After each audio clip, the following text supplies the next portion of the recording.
Om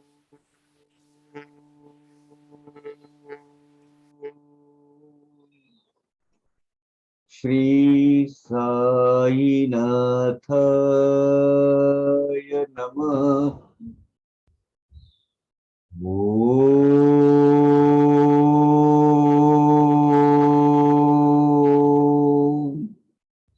Shri Sai Nathaya Namah. Om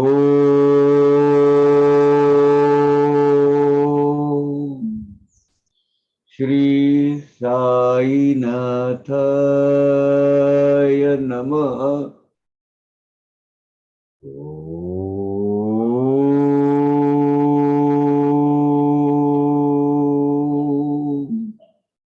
Shri Sai Nathaya Namah. Om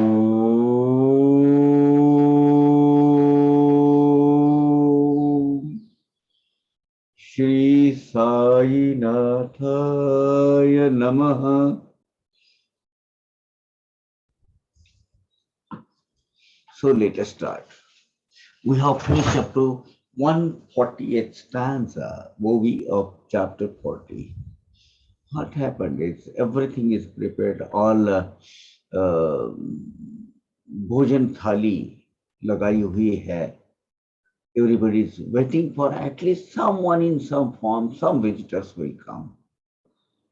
दोपहर का 12 बजे का टाइम हो गया है, सब थालियां परोसी गई है, ऑल चित्रावतीज एंड रंगोलिया वगैरह, क्योंकि वे लोग अपना वो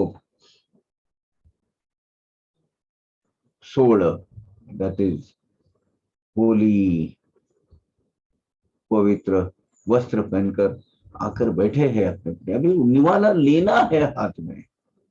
इतने में, because you must have seen Sai Niketan, it is on first floor.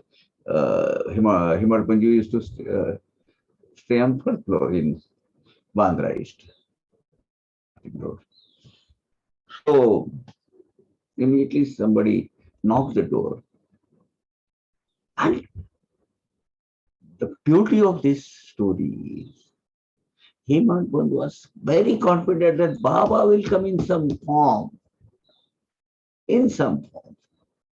And मैं जो भी आऊंगा आएंगे उस वक्त मैं उनको बाबा मानूंगा. और सेंटर पॉइंट पर उन्होंने बाबा के लिए एक थाली लगाकर भी रखी है और उसमें सब व्यंजन सब जगह सब रखे हैं.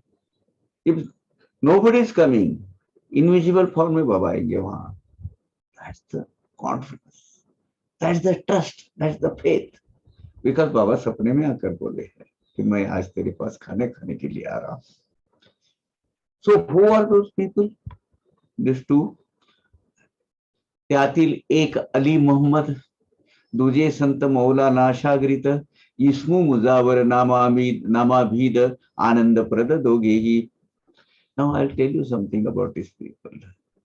Ali Muhammad, it has come into 49 chapter in very detail about Ali Muhammad, how it happens. He was a disciple of Abdul Rahman, Saint Abdul Rahman, and how the whole episode took place about this particular incident, which is narrated to Hemant Panji after 9 years from this particular incident by Ali Muhammad itself.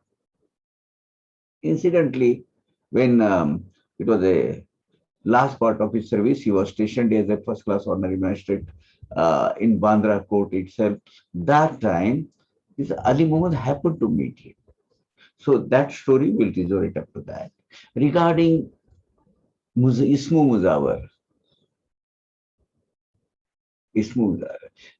इनका सही नाम है यूनुस भाई Mujawar. Who is the Mujawar? Mujawar who takes sevak of Maulana Baba.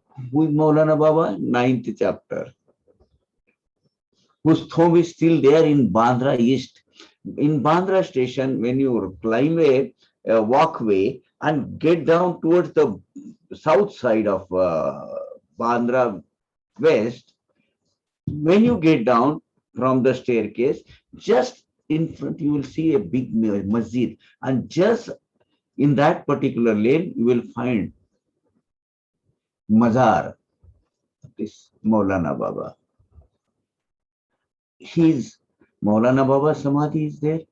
Ismu Muzawar is now this Yunus Bhai. Yunus Bhai Muzawar is there, and I'll tell you uh, it's a very surprising thing that a father of Amin Sayani, the great what do you call comparer or of Akashwani, All India Radio, that time, Radio Ceylon.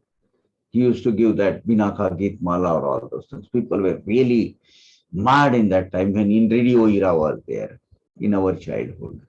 His father Samadhi is there, Mazar. Ismu Muzawar and Amin Sayani's father. Both are just parallel to each other. I had been there.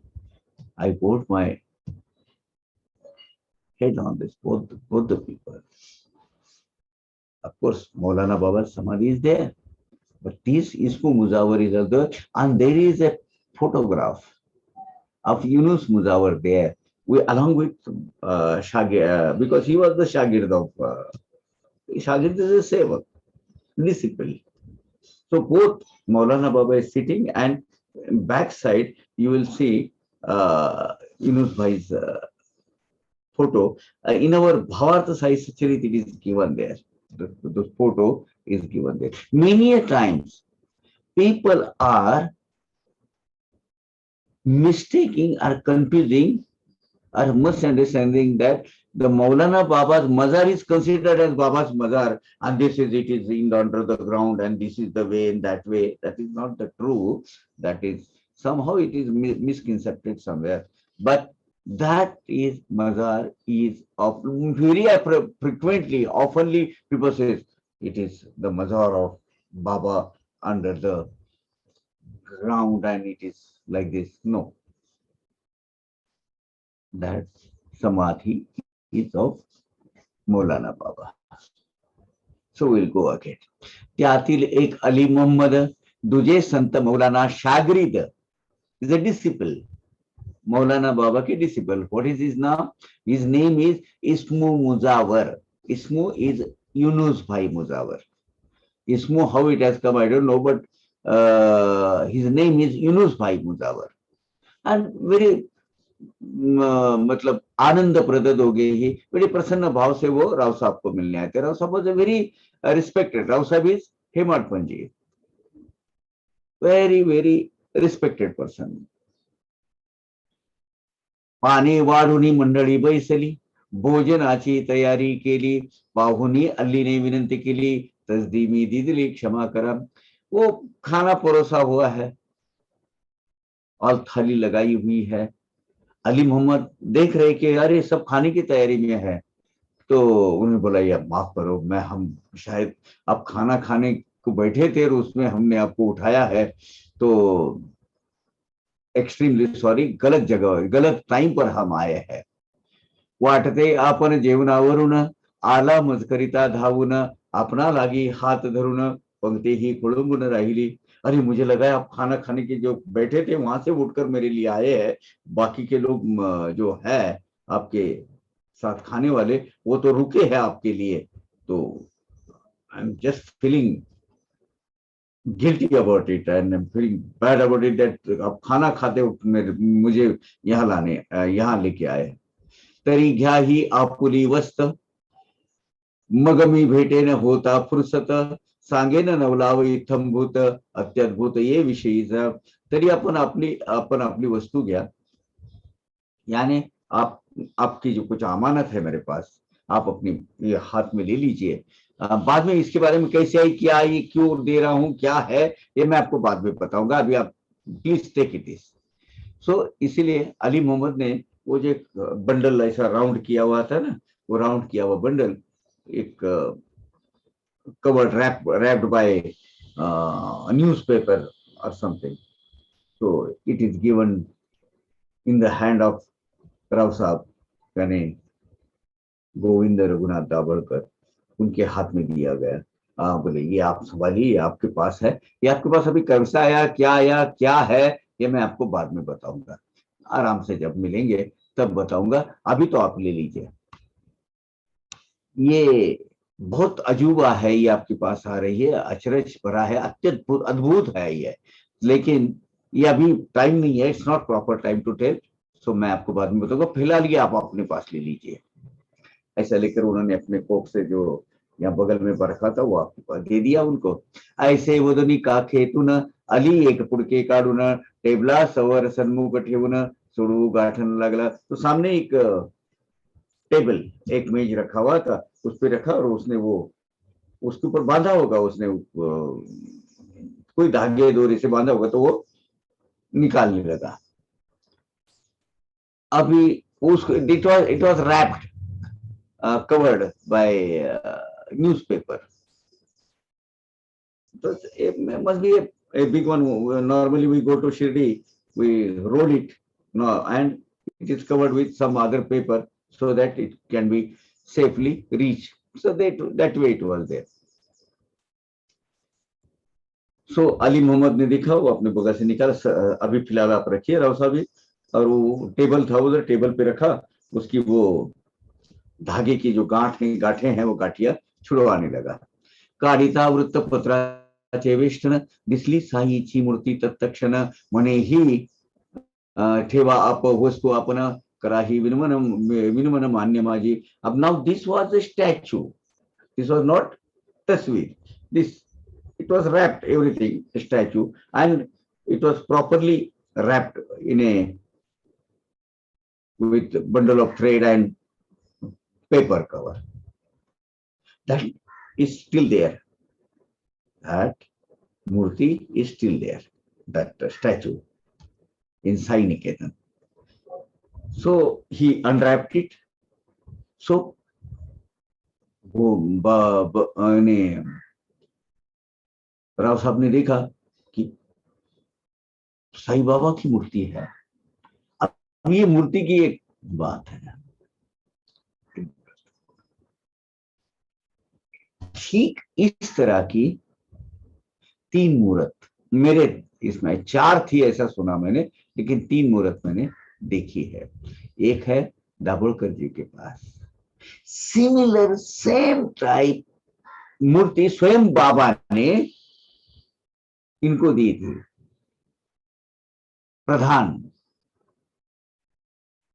जो भिवपुरी में मंदिर में, जो बाबा का first मंदिर बाबा के होते हुए, बाबा के लाइफ टाइम में बन गया था 1916 में, उसमें वो रखी हुई है। और तीसरी मूर्त I don't know how, Dadar में मेरे अच्छे परिचय के है, वो जाना ना रहता है उनके पास, वर्ली में वो रहते हैं, is a common person, is a painter actually, उनके घर में है सिमिलर आइडेंटिकल।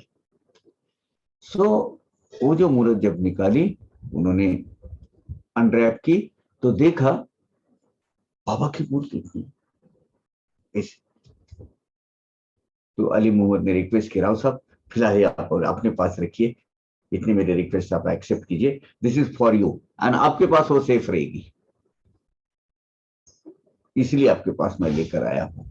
पाहता साईची तस्वीर रोमांच उठले शरीरावर, चरणावरी ठेविले शीर, जाहले अत्यंत सद्गतीत, और अष्टफाल जागृत हो गए, गला रुंध गया उनका, अंग पर घुसबम्प आ गया उनके, और देखा उन्होंने साईं बाबा की मूर्ति, और बड़े प्रेम भाव से दर्शन ले लेने की, प्रभु आगे इस रूप में आना था। सपना खाना खाने को आ रहा, दोपहर के वक्त खाने के लिए तैयार है, और उस वक्त बाबा मूर्ति स्टैचू के स्वरूप में हेमाड पंचे के घर में पधार रहे हैं। देखिए क्या नजारा होगा वहां, क्या दिल में आया होगा हेमाड पंचे के, क्या एक्सीलेंट ब्यूटीफुल अनुभूती बाबा ने वह दी हुई है। वाटला मोठा चमत्कार, ही साईंची लीला विचित्र, वाटले मज केले पवित्र, दावोने चरित्र हे ऐसे। बाबा ने ये चमत्कार किया मेरे जीवन में, ये अद्भुत लीला है बाबा की, ये अलौकिक। कभी ऐसा अल्टीमेट मुझे ये अनुभूति दी है बाबा ने। सपने में आए, मैं आज आ रहा हूँ तेरे पास खाना खाने के लिए। खाना बाबा के लिए बनाया गया, परोसा गया, थाली रखी है। कोई भी इस वक्त मेहमान स्वरूप भी आ जाता, चेतन व्यक्ति, तो भी मैं उनको साई स्वरूप ही मानता। और देखो, प्रत्यक्ष बाबा स्वयं मूर्त के स्वरूप में आके खड़े हैं। साईं बाबा ने मेरा जीवन पवित्र कर दिया, मेरा उद्धार हो गया। ऐसी भावना हिमाड़पंत जी की उस वक्त हो गई।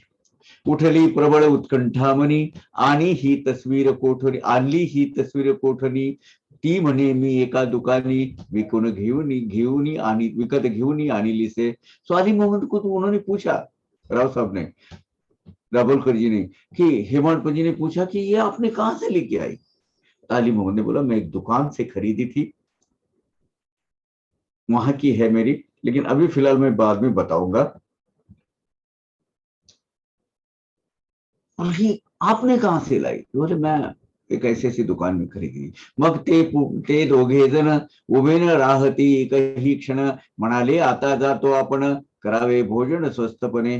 तो बोले, देखो अभी आपका टाइम हो गया, आप खाना खा रहे हैं, इसलिए अभी हम इसके बारे में बाद में बताएंगे। वो हम निकल जाते। तो वो जो सीढ़ियां थी ना, दरवाजा, वो सीढ़िया के उन उतरने लगे। बोले, आप खाना खाइए, बाद में देखेंगे। आताच या गोष्टीचे कारण, कथू जाता केवळ निष्कारण, खोळंबेल मंडलीचे जेवण, ते मी मग कठिन सावकाश। अभी मैं पूरी कहानी आपको बताने लगूंगी, ये मैंने कैसे खरीदी, कैसी आई, आपके पास क्यों देने को, क्या प्रसंग आन पड़ा है, क्या मुसीबत है या क्या है, वो आपको बाद में बताऊंगा मैं। अभी आप खाने के लिए बाकी की जो आपके जो रिश्तेदार है, बाल बच्चे वगैरह सब है, वो इंतजार कर रहे हैं। They are just waiting, because खाना सामने पर रखा हुआ है।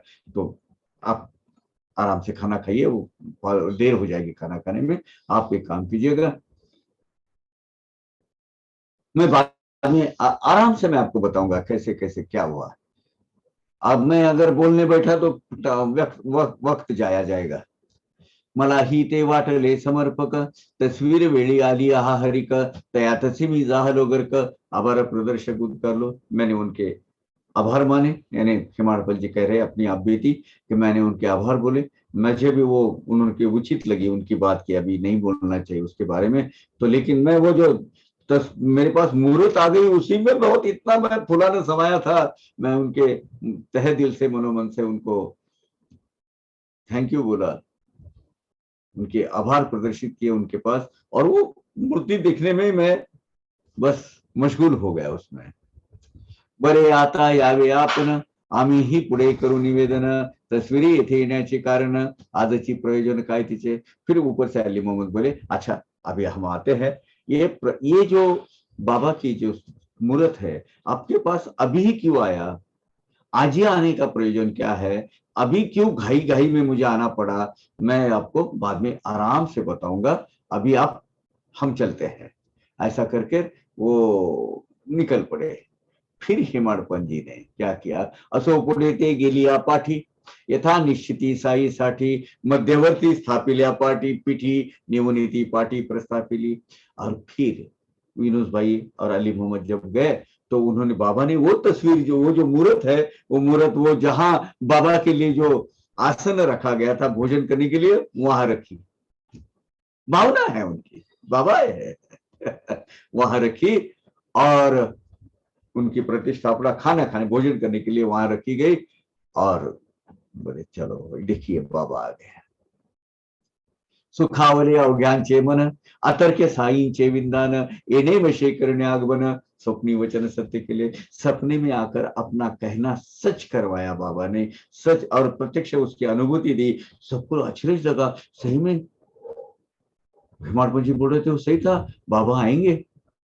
हालांकि पत्नी बोल रही थी, यार इतना वो शिरडी के ठाट बाट वो धारबार के वो छोड़कर बाबा अपने यहाँ एक दो टुकड़े तोड़ने के लिए क्यों आएंगे खाने के लिए, नहीं। लेकिन नहीं, बोले बाबा ने कहा है, मैं ये नहीं कहता कि प्रत्यक्ष साईं बाबा आएंगे, लेकिन कौन से न कौन से स्वरूप में आएंगे। और देखो आ गए, बहुत आनंद हो गया, आनंदमय वातावरण। और तब से आज तक हाँ वो प्रथा चली आ रही है, हेमड़ पंत जी ने जो स्टार्ट किए, हर साल होलिका पूजन में, आज भी उनके जो ग्रैंडसन है, आपका सब अच्छा परिचय है अपना वहाँ। हालांकि वो सब अभी बापू परिवार में चले गए हैं उसमें, लेकिन होली का उत्सव वहां मनाया जाता है। और वहां बाबा की मूर्त, वही खाना ऐसे बनाया जाता है, वो थाली परोसी जाती है, वो आसन लगाया जाता है, वो मूर्त वहां रखी जाती है। और तब से हेमड़ पंजी की जो वो भावना है वो आज भी प्रिजर्व करके रखती है, और आज भी वो रिचुअल चल रहे हैं वैसे उनके घर में। आला सतर कोणी अतिथी येऊन तेथे बैसेल पंक्ती, हीच भक्ष्या हीच अपेक्षा ज्यांची चित्ती, आश्चर्य किती ते तया। अब खाना खाने को तो कोई कोई भी अगर अतिथि आया तो उनको मैं वो जो उनके लिए जो आसन रखा है वहां उनको बिठाऊंगा और वो भोजन का स्वीकार करेंगे। ऐसी आशा जिसको लगी हुई है, जिनकी मन की ऐसी भावना है, उनको ये बाबा की स्वयं तस्वीर वहां, बाबा की स्वयं वो मूर्त वहां आकर बैठी, तो क्या लगा होगा उनको, कल्पना कीजिए आप, क्या हालत हो गई होगी। बाबा प्रत्यक्ष मूर्त के स्वरूप में न कभी ने सोचा न क्या हुआ, लेकिन कोई ना कोई आएगा जरूर, ये ऐसी निश्चित भावना उनकी थी, वो ले लिया उन्होंने। पाहुनी चित्रींची सुंदर मूर्ती, परम आल्हाद सगळा प्रती, कैसे हे घडले कल्पित रीति, आश्चर्य करीति समस्त। अब देखिए क्या हुआ 40वें अध्याय पहले इसमें, कि सन्यासी रूप में आकर गए बाला साहब देव मामलेदार के घर में, लेकिन वो कंफ्यूज है, बाबा ने ऐसा कैसा किया, मुझे कैसा फंसाया, बोले थे मैं आऊंगा, आएंगे नहीं, लेकिन उनको जताना पड़ा कि आकर गया हूं मैं, दो आदमी के साथ आया था, तुझे बोला था, तुझे नहीं पहचाना, उसको मैं क्या करूं। लेकिन यहाँ अलग है, 100% कॉन्फिडेंस है हिमालय जी को, कोई ना कोई आएगा, किसी न किसी रूप में आएगा, चेतन अचेतन जो भी हो, मैं उनको बाबा मानूंगा खाना खाने के बाद। सो पर्याय ही नहीं रखा बाबा को बाबा के सामने हेमाडपंत जी ने, कोई ना कोई रूप में आप आने वाले हैं, तो हेमाडपंत जी का दिल रखने के लिए, वो अपनी बात सच्ची रखने के लिए, वो लीला स्वप्न दृष्टांत जो हुआ है वो प्रत्यक्ष खरेखर इसमें प्रत्यक्ष लाने के लिए बाबा ने मूर्त के स्वरूप में प्रवेश किया, एंड खाना खाने के वक्त। पाहुनी चित्रीची सुंदर मूर्ती, परम आल्हाद सकळा प्रती, कैसे हे घडले अकल्पित रीति, काय करीती समस्त, आश्चर्य करीती समस्त। साई भगवान की इतनी लुभावनी सुंदर और आकर्षित मूर्ति देखकर सबको आनंद की कोई सीमा न रही उनकी। स्वप्न में जो दृष्टांत दिया, और अचानक बाबा आए, आज मैं तेरे पास खाना खाने वाला हूं, और प्रत्यक्ष स्वरूप में वहां के बैठ गए मूर्त के स्वरूप में, वहां बाबा का आगमन हो गया, क्या चाहिए। ऐसे होता प्रतिष्ठापन, केले अर्घपाद्याजी पूजन, भक्ती प्रेमे नैवेद्य समर्पण, अवघी मन अवघी मग भोजन आरंभिले। ऐसे रीति से बाबा की प्रतिष्ठापना मूर्ति की खाना खाने के लिए वो आसन पर उनको स्थित किया गया, और सबके साथ में उनको अर्घ पाग्य पूजा जो भी अतिथि के बारे में की जाती है वो पूजा की गई। पहले अतिथि आने के बाद उनके जो अर्घ्य दिया जाता है, पाद्य पूजन किया जाता है, वो सब किया गया, और प्रेम भाव से नैवेद्य अर्पण कर सब लोग खाना खाने को बैठ गए। तई पासाव हा काळवर, प्रत्येक होळीस ही तस्वीर, करुणी घेई हे शिष्टाचार, अष्टोपचार पूजे सह। तब से आज तक के अष्टोपचार, अभी अष्टोपचार क्या है जो ब्राह्मण मंडली उनको समझेगा। अष्टोपचार पहले आवाहन, आसन, पाद्य, पाद्य पूजन, अर्घ्य, आचमन, स्नान, वस्त्र, यज्ञोपवीत, ग्रंथ, पुष्प, धूप, दीप, नैवेद्य, मंत्र पुष्पांजलि, प्रदक्षिणा, नमस्कार, ये 16 उपचार है। उसमें से 8 चुने जाते हैं, 8 चुने जाते हैं। कौन से? पाद्य, अर्घ्य, गंध, पुष्प, धूप, दीप, नैवेद्य और नमस्कार। ये 8 जो चुने जाते हैं, ये 16 उपचारों में से 8 उपचार, अष्टोपचार के साथ में ये पूजा वहां होती है। आज तक के ये प्रथा वैसी ही चली आ रही है। इतर पूजे सहित देवा, पूजेतील देवा सहित ही देवारी पूजिली जात, ऐसे हे साई पूर्व अपूर्व चरित भक्तासी दावित पदबुद्धि। अब उनके पूजा घर पे आज भी वहां मूर्ति रखी हुई है, आज भी वो मूर्त वहां रखी हुई है, वहां मौजूद है। वो ऐसे ही बाबा का सच चरित है। वो बड़े इसमें छोटी सी मूर्त है, सिमिलर सेम काइंड ऑफ मूर्त बाबा के भिवपुरी के इसमें भी है। मंदिर जो प्रधान जी ने जो बांधा था उसमें। असो पुढे हे दोघे जण आज उद्या भेटू म्हणून, गेली वर्षे 9 गेली निघून, तरीही न दर्शन जयांचे। अब पहले यूनुस भाई मुजावर, अली मोहम्मद, आज मिलेंगे कल मिलेंगे, ऐसे ऐसे करते करते 9 साल बीत गए बीच में, 9 साल, लेकिन उनको मिलने का ये योग कुछ आया नहीं। कर्म धर्म संयोगे सेवट, अली मोहम्मद याची गाठ, पडली यंदा जाहली भेट, सहज मीज वाट चालता। अभी क्या हुआ, सब एक दिन ब दिन चलते गए, करते गए और 9 साल के बाद अचानक, एक्चुअली ये कब हुए हैं? 1926 में ये शायद मुलाकात हो गई होगी। ये 1917 में हुआ, 9 साल के बाद वो मिले, बिल्कुल अचानक। रास्ते से जा रहे थे हेमाडपंत जी और सामने से अली मोहम्मद आ रहे थे। 9 साल के बाद उनकी वो मुलाकात हो गई। भेट होताची झालं उत्सुक, तस्वीरीचे पुसाया कौतुक, काहो इतकी वर्षे मूक, वृत्तीने सेवक बनला तुम्ही। तो अली मोहम्मद के जैसे मेरी मुलाकात होगी तो मुझे उत्सुकता थी, वो मूर्ति कैसे उनके पास आई, वो मुझे वो रहस्य जान लेना था। मुझे वो क्या गूढ़ रहस्य बात छिपी हुई है वो मुझे जान लेना था।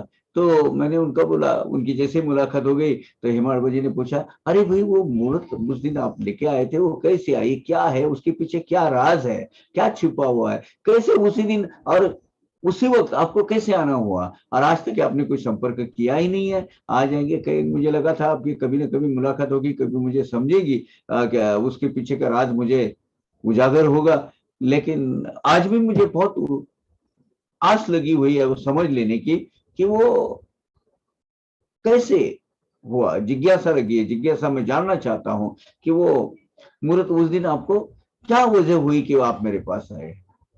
जैसी पूर्वी तैसी आज, पडली अवचित गाठी मज, योग आला आहे सहज, सांगाती मौज समग्र। फिर उन्होंने कहा कि भाई उस दिन आप अचानक आकर गए, आज भी अचानक यहाँ मुलाकात हो रही है, तो आप मुझे बताइए कि वो मूर्त आपके पास कहाँ से लाई आपने, कैसी आई, और आपने मुझे क्यों दी, क्या थी। तुम्ही ही श्री साईंचे भक्त, आहे ठावे हे मज समस्त, परी ते दिवसित कैसे औचित, यावे ते उचित, यावे हे उचित वाटले। आप भी साई मौला के भक्त हो, अली मोहम्मद को बोला उन्होंने, ये मुझे पता है, लेकिन उसी दिन उसी वक्त आपके पास हमारे पास आने का आपको में क्या दिल में आया, कैसे आपको बिल्कुल उसी वक्त आने की दिल में कैसे आपने ठान ली, या क्या मनोमन निश्चय किया। तो ऐसा मैंने पूछा उनको, हेमाडपंत जी ने अली मोहम्मद को पूछा। मग तो अली व देव वृत्तांत, परिसा म्हणे कथितो साध्यंत, पहा साईची लीला अत्यद्भुत, आश्चर्य भरी थी सर्व।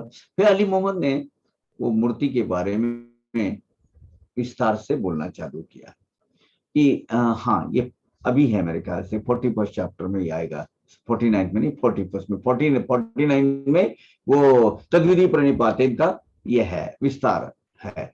साई भगवंत की जो लीला, अद्भुत लीला उस दिन घटित हुई, वो अली मोहम्मद ने फिर वो सविस्तार से बोलना चालू किया। या लीलेचा काय अर्थ, काय यातील निज कार्यार्थ, यात भक्तांचे काय इंगित, साईच सुसंगत जानता।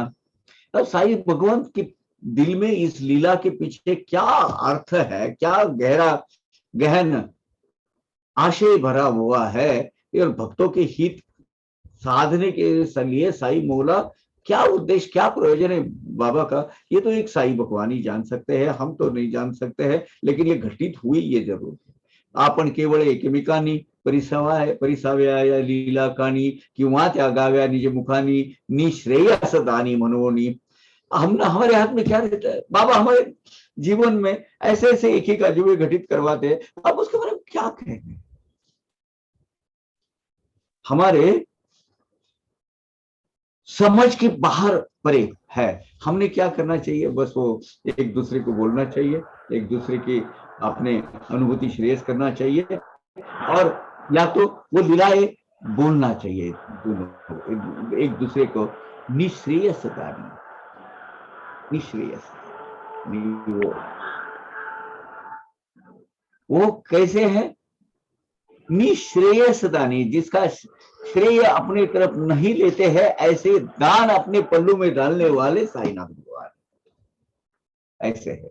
असो आता पुढील भाग, पुढील अध्यायी कथो भाग सांग, आनंद पावेल श्रोतृ संग, चरित्र अमोघ साईचे। अब इस जो अली मोहम्मद जो कथा बयां करते जा रहे हैं, वो अभी 41 चैप्टर में आएंगी, वो कंटिन्यूशन हो जाएगा अगले अध्याय में।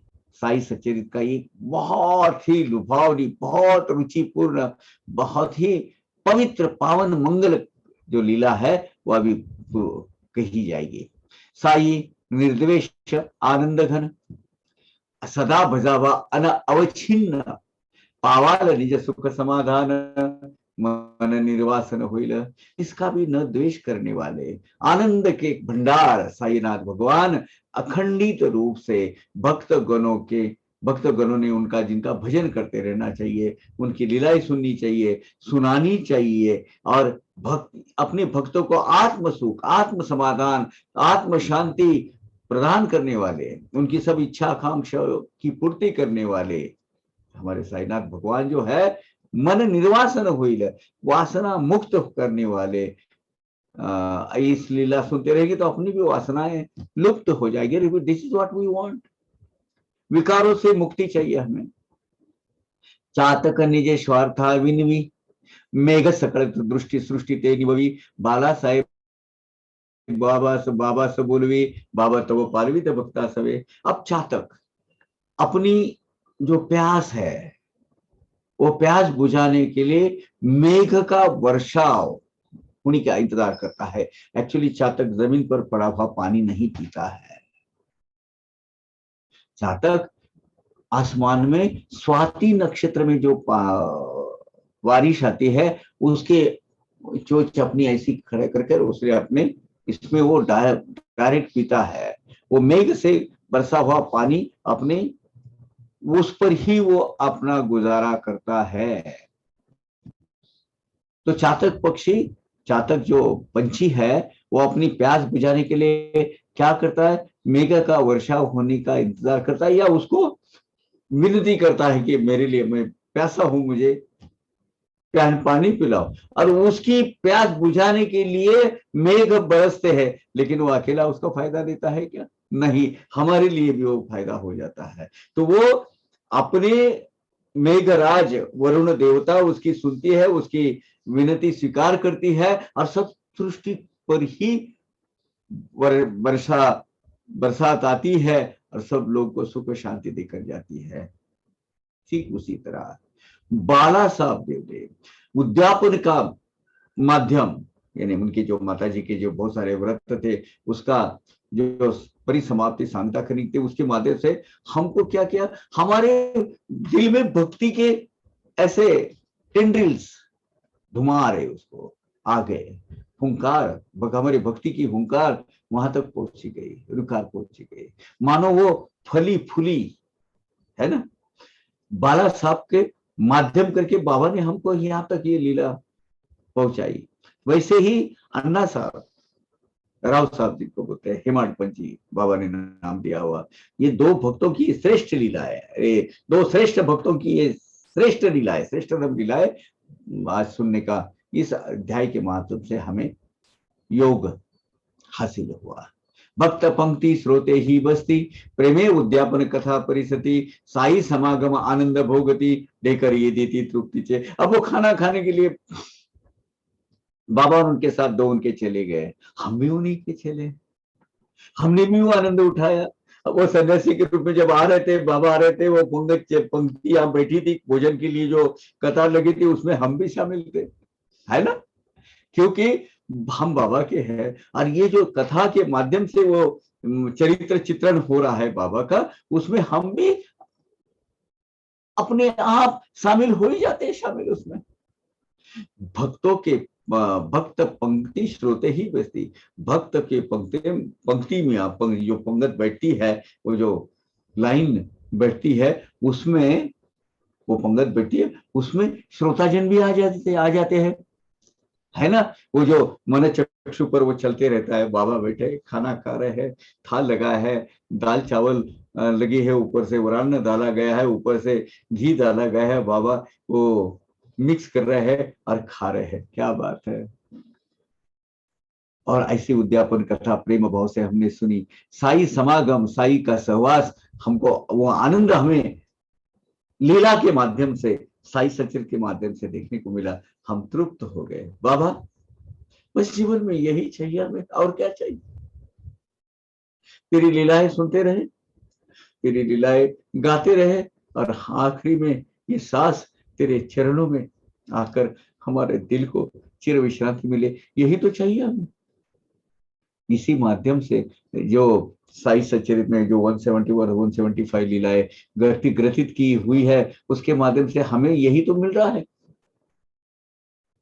तृप्त हो रहे, तृप्ति की डकारें हमें आ रही है। बाबा अनाहुत ही कैसे ये थी, कैसे पार्थिव स्वरूप प्रकटती, कैसे निजदासा आभारी करी थी, कैसे ते जागृति पदोपति। ठीक उसी तरह जैसे बाला देव को, जो देव को मामलेदार को जो अनुभूति थी, ठीक वैसी तरह अन्ना साहब दावलकर को भी थी। और अचानक मूर्ति स्वरूप से आकर भक्तों पर अनंत उपकार करके रखे, आज भी वो मूर्त वहां है।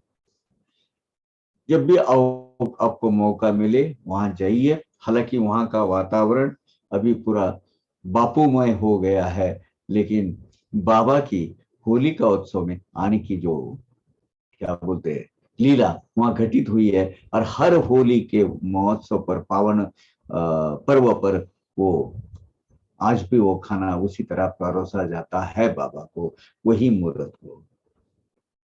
बाबा ऐसे उद्धार करते हैं, क्षण क्षण में हमारे जीवन में आकर चिरंतन सर्वठाई अपने अस्तित्व की झलक दिखाते हैं।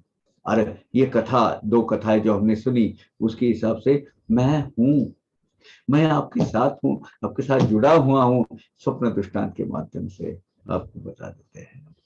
वहां तो पहले अध्याय में तो डायरेक्ट खत ही लिखा था, मैं आऊंगा, और यहां तो सपना में आके बोल दिया। असो हे माड साईची शरण, पुढील कथेची हीची मांडन, मांडील होईल घेईल करुणी निरूपण, आपुली आपण हितेष्ट। खैर हिमाड पंजी साई भगवंत के लिए, और हम सब साई भगवंत को संपूर्णतः शरण है। अगले अध्याय में यही कथा का जो बचा हुआ शेष भाग है, वो उसका कथन किया जाएगा, उसका ब्यौरा आएगा। साई भगवंत ही अपनी कथा कैसी लिखवा के लेनी है, कैसे आप तक पहुंचानी है, कैसे हम तक पहुंचानी है, वो और अपने श्रोतागण को कैसे उसका निरूपण करवाना है, वो खुद स्वयं ही तय कर लेते हैं। तो ये शरणागता घाली तो पाठी, याच त्याची या ब्रिदासाठी, हेमाड घाली पायी मिठी, प्रतान लोटी तो तया। तो अपने शरण आए हुए अपने भक्तों को उनके पीछे डट कर खड़े रहने वाले हमारे साईनाथ, इनका ब्रीद है, इनका उद्देश्य है, मेरे भक्तों के पीछे मैं डट कर खड़ा रहूंगा, पूर्णतः उसको संरक्षित रखूंगा। इसीलिए ऐसे ये साईनाथ भगवान, जिसका उद्देश्य अपने भक्तों को संरक्षण पहुंचाना है, साईनाथ महाराज के चरणों में हेमाड़पंत बिल्कुल लिपट कर, अपने हाथों से दोनों पैरों को लिपट कर मीठी मारता है, आलिंगन करता है, जिसकी वजह से साई भगवंत के चरणों से हेमाड पंत कभी भी वापस नहीं आवे। स्वस्ति श्री संत सज्जन प्रेरिते भक्त हेमाड पंत विरजिते श्री साई उद्यापन कथा कथन नामम चत्वारिशतमः अध्यायः संपूर्णः। संतों ने और सज्जनों ने प्रेरणा देने से प्रत्यक्ष अस्तित्व में आए हुए भक्त हेमाड पंत के हाथ से लिखवा के लेके लिया हुआ वह अक्षर स्वरूप धारण किया हुआ साई समर्थ के सच्चरित का ये जो उद्यापन कथा कथन नाम का 40वां अध्याय यहाँ खत्म होता है। सदगुरु श्री साईनाथार्पणमस्तु। शुभम भवतु। सबका मंगल हो, सबका कल्याण हो। हम एक फोन आ रहा है, एक फोन।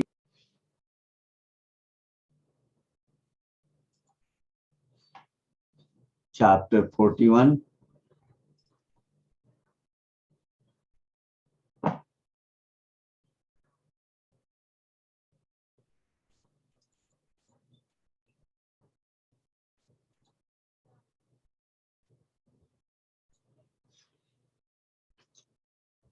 अथ श्री साई सच्चरित। ओम श्री साईनाथाय नमः। अध्याय 41, चैप्टर 41। श्री गणेशाय नमः, श्री सरस्वत्यै नमः, श्री गुरुभ्यो नमः, श्री कुलदैवताय नमः, श्री सीतारामचंद्राभ्याम नमः, श्री सद्गुरु साईनाथाय नमः। गणेश आद्य देवता को नमस्कार, सरस्वती देवता को नमस्कार, गुरु देवता को नमस्कार, कुल देवता को नमस्कार, सीतापति रामचंद्र प्रभु को नमस्कार और सद्गुरु साईनाथ भगवान को नमस्कार। हेच साई कथेचे महिमान, किती ही परिसा न लगे प्रोत्साहन, श्रोतेच राखुनी पूर्व अनुसंधान, अति सावधान सर्वनार्थी। साईं बाबा की कथा सुनने के बारे में कोई प्रोत्साहित नहीं करना पड़ता, किसी तरह का कोई आकर्षण प्रलोभन नहीं दिखाना पड़ता। यही तो साई कथा का विशेष है, यही महत्व है। श्रोताजन खुद ही वो कथा सुनने के लिए उत्सुक रहते हैं, आकर्षित होते हैं, जिज्ञासु रहते हैं। उनकी जिज्ञासा अपने आप बढ़ते रहती है। पहले जो कथा हमने कथित की गई है, कथन की गई है, वो कथान से जुड़े रहते हुए हम अभी उसका कार्यकरण भाव, एक क्रोनोलॉजी, उसकी कनेक्टिविटी ऐसे ही कंटिन्यू रखते हुए हम अभी ये कथा सुनेंगे। करावया कथा पान, जेथे श्रोते च सावधान, किमर्थम प्रार्थावे अवधान, वृत्ति जे एकता न आदिच। अभी वो जो देखिए अपने बैकअप अवर माइंड 40th कथा, वो अली मोहम्मद, वो सब आ रहा है, इसमें मुजावर, वो क्या आ रही है, वो मूर्त आ रही है, हेमाड पंत जी आ रहे हैं, वो खाना खाने। अब उसके आगे क्या हुआ घटित? 9 साल के बाद वो एक प्लेटफॉर्म पर क्या अपना ये क्या बोलते हैं, वॉकवे पर मिले हैं, रोड के बाजू में फुटपाथ पर, वो फुटपाथ पर चलते चलते अचानक अली मोहम्मद मिले हैं और अभी दोनों बात करने वाले हैं। वो कथा सुनने के लिए हम बहुत उत्सुक है। अब श्रोता ही जब उत्सुक रहते हैं तो वो उनका लक्ष्य पहले ही लगा हो रहता है, तो उसके लिए कोई आह्वान करने की जरूरत ही नहीं पड़ती है। अभी गाता परिसता निज गुरु महती, होइल निर्मल चित्त वृत्ति, दृढ़ ध्यान नामानुवृत्ति, सुखैक मूर्ति वाटेल अनुवृत्ति। यानी उसका रिवीजन हो जाएगा, पुनरावृत्ति हो जाएगी उसकी, वो चिंतन हो जाएगा, आत्मचिंतन के माध्यम से, प्रार्थना के माध्यम से नामस्मरण हो जाएगा हमारे। सुख कैक मूर्ति, सुख, वो सुख के एक रूपता, सुख के साथ जो एक रूप होते हैं हमारे निज गुरु के, वो मूर्ति यानी साई भगवंत जो है, उनके हमेशा नामस्मरण करने से, उनका चिंतन करने से, प्रार्थना करने से हमारी सोच, हमारा विचार, हमारा ब्लड, हमारा पूरा शरीर पवित्र और पावन हो जाता है। यही तो डेली, डे बाय डे हमारे पास वो क्वालिटेटिव चेंजेस आ जाते हैं और हमारा प्यूरिफिकेशन प्रोसेस चालू हो जाती है। गताध्यायी जाहले कथन, कैसे एकावृत्ताचे उद्यापन, यथा सांग जाहले पूर्ण दृष्टांत खुन संवेत। अब गत अध्याय में जो गत 40वां अध्याय है, उसमें हमने बाला साहब देव साहब के मातोश्री के जो अलग अलग तरह के जो व्रत उद्यापन थे, तो उसके हजेरी लगाकर कैसे उसकी परिसमाप्ति की गई वो कथा आई।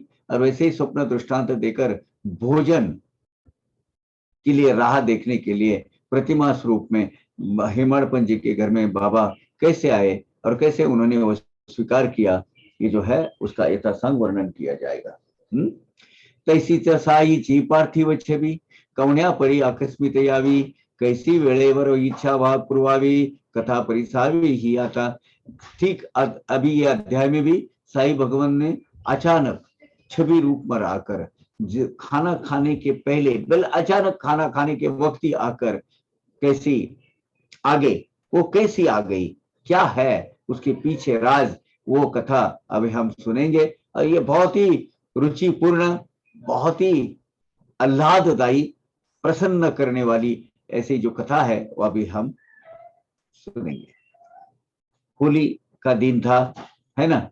ऐका होळीची आसना, येतो मी अघाली आज घाली भोजना, ऐसी साई साई ऐसी देवणी स्वप्ना, वो न कामना पूर्विता। अब एक होली का, होली पूर्णिमा, होली उत्सव जिधर मनाया जाता है, वो जो पूनम, होली की जो पूनम आती है, तो आज मैं तेरे पास खाना खाने के लिए आने वाला हूं, ऐसा स्वप्न दृष्टांत हेमाड़पंत जी को दिया। और प्रतिमा के रूप पर, मूर्त के रूप स्वरूप पर आकर उनकी खाना खाने की इच्छा कैसे पूर्ण करवा ली, खाना खिलवाने की, खाना खाने की, दोनों की भी इच्छा कैसे पूर्ण करवा ली, इसकी कथा सविस्तर हमने सुनी है 40वें अध्याय में। कथा ही पूर्वीच कथिली सविस्तर, परी ही प्रतिमा कैसी वेळेवर यावी, या कैसा हा कैसा काय चमत्कार, ते आज सादर परिसावे। कथा तो हमने सुन ली। उसी वक्त अली मोहम्मद यूनुस भाई आ गए, उन्होंने वो जो मौलाना के शागिर्द है उन्होंने दिया, तो वो कथा हमने सुन ली है।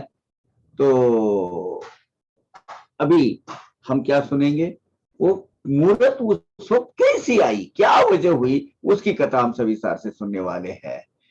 अली मोहम्मद यूनुस मुजावर, इन्होंने जो मूर्त ला कर दी थी, वो क्या चमत्कार, क्या अजूबा हुआ कि ठीक उसी वक्त उनको आना था, आना तो बाबा को ही था उसी वक्त आना था। तो वजह क्या थी उसके पीछे, वो जो कथा है, वो उपकथा है, वो अभी अली मोहम्मद जो है इनको बताने जा रहे हैं। अली मोहम्मद खुद एक अध्यात्म मार्गी आदमी है, वो भी बाबा के भक्त है अली मोहम्मद, और वो भी जो क्या बोलते हैं, उनके जो साले साहब है वो किनके है, वो अब्दुल रहमान बाबा से कंटेम्पररी सन, जिनके जिनकी मजार उधर अब्दुल रहमान स्ट्रीट पे है, बॉम्बे में है। वो कथा सांगे अली मोहम्मद, वाटली परम आश्चर्य पद, ही तरी एक लीलाथ विशद, अति विनोदकारक। ठीक इस होली के दिन के बाद, 9 साल के बाद अली मोहम्मद की अचानक रास्ते पर चलते चलते भेंट हो गई, उनकी मुलाकात हो गई। और ये मूर्ति वहां आने की वजह और उसकी लीला वो अभी बयान करने अली मोहम्मद करने जा रहे हैं। हेमाड़पंत जी को हम भी सुनेंगे। यांनी सती होळीच्या दिवशी आम्ही दुपारा जेवावयासी, बैसावयाचे ऐन समयासी, अनुनी उल्लासित मज केले। यही वो अली मोहम्मद जी है जिन्होंने 9 साल पहले वो अचानक होली के दिन, जिस दिन मुझे स्वप्न दृष्टांत हुआ, खाना खाने के वक्त, दोपहर के भोजन के समय वो उन्होंने वो मूर्त लाकर दी थी। हे जो पूर्वील कथानुसंधान, आता श्रोता सावधान, परिसीजे पुढील निरूपण, चरित्र पावन साईचे। अब इसकी जो आगे कथा है, उसके पीछे का जो बैकग्राउंड है, पार्श्वभूमि है, वो क्या है, वो हम सुन रहे हैं। श्रोते जन जो है सावधान होकर, बड़ा चित्त एकाग्र कर, साई भगवान की अगाध लीला, अलौकिक लीला सुनने के लिए तैयार हो जाइएगा। ती ही कथा सरसपूर्ण, श्रोते आदि दत्तावधान, वक्ता साई पदी लीन, चरित्र ग्रहण साईचे। अब साई के पदों में लीन ऐसे वक्ता जो है, सुरस और अद्भुत कथा सुनने के लिए जो पहले ही उत्सुक है, तो ये भी साई बाबा की करनी है कि आपके हमारे जीवन में साईं बाबा की कथाएं सुनने के लिए, साईं लीला की कथाएं सुनने के लिए जो इच्छा जागृत करते हैं, वो भी तो कौन करते हैं? वो बाबा ही करते हैं। बाबा के इजाजत के बगैर, उनकी परमिशन के बगैर हम उनकी भक्ति भी नहीं कर सकते थे। सर्वश्रुत है, तो ये भी तो बाबा का ही अजूबा है। ये बाबा ने ही हमको कथा सुनने के लिए प्रोत्साहित किया हुआ है। परोपकाराची थी प्रतिमा, परोपकारार्थ जिजवी आत्मा, सदा सर्वदा निर्वैर धर्मा, अखंड सत्कर्मा वाहिला। निर्वैर धर्मा, वैर जिसमें वैर भाव नहीं है, विंडिक्टिव माइंड नहीं है, प्रतिशोध के भावना कभी जिसमें जागरूक नहीं होती, उसके आचार धर्म में कभी बैठता ही नहीं। ऐसे हमारे साईनाथ भगवान हमेशा दूसरों पर उपकार करने वाले और अपना देह झिझाने वाले, पूरा अखंड अपना अवतार कार्य में अपने भक्तों के लिए अपना देह छिजाने वाले, किसी के बारे में कभी भी बैर भावना, प्रतिशोध की भावना न रखने वाले हमारे साईनाथ हमेशा सत्कर्म करने में ही विश्वास रखते हैं और उसके लिए अपने खुद की निजी जिंदगी व्यतीत करते हैं। ऐसे जो हमारे साईनाथ भगवान हैं, ओम श्री साईनाथाय नमः। बड़ी वाइट कैसी ही स्थिति, निज कर में देहा न सुटती, परिति लावा अंतर्वृत्ति, गुरुचरणी प्रीति पूर्वक। अपनी पारमार्थ, ये लौकिक भौतिक स्थिति, प्रापंचिक सांसारिक स्थिति कैसी भी हो, आप गरीब है, श्रीमंत है, अमीर है, गरीब है, कोई फर्क पर नहीं पड़ता। हर एक आदमी को देह के भोग और कर्म फल छूटा नहीं है, हर एक को भुगतना पड़ता है। I have gone through very bad trauma in my life, everybody has gone, so don't capitalise it. और उसके लिए सहानुभूति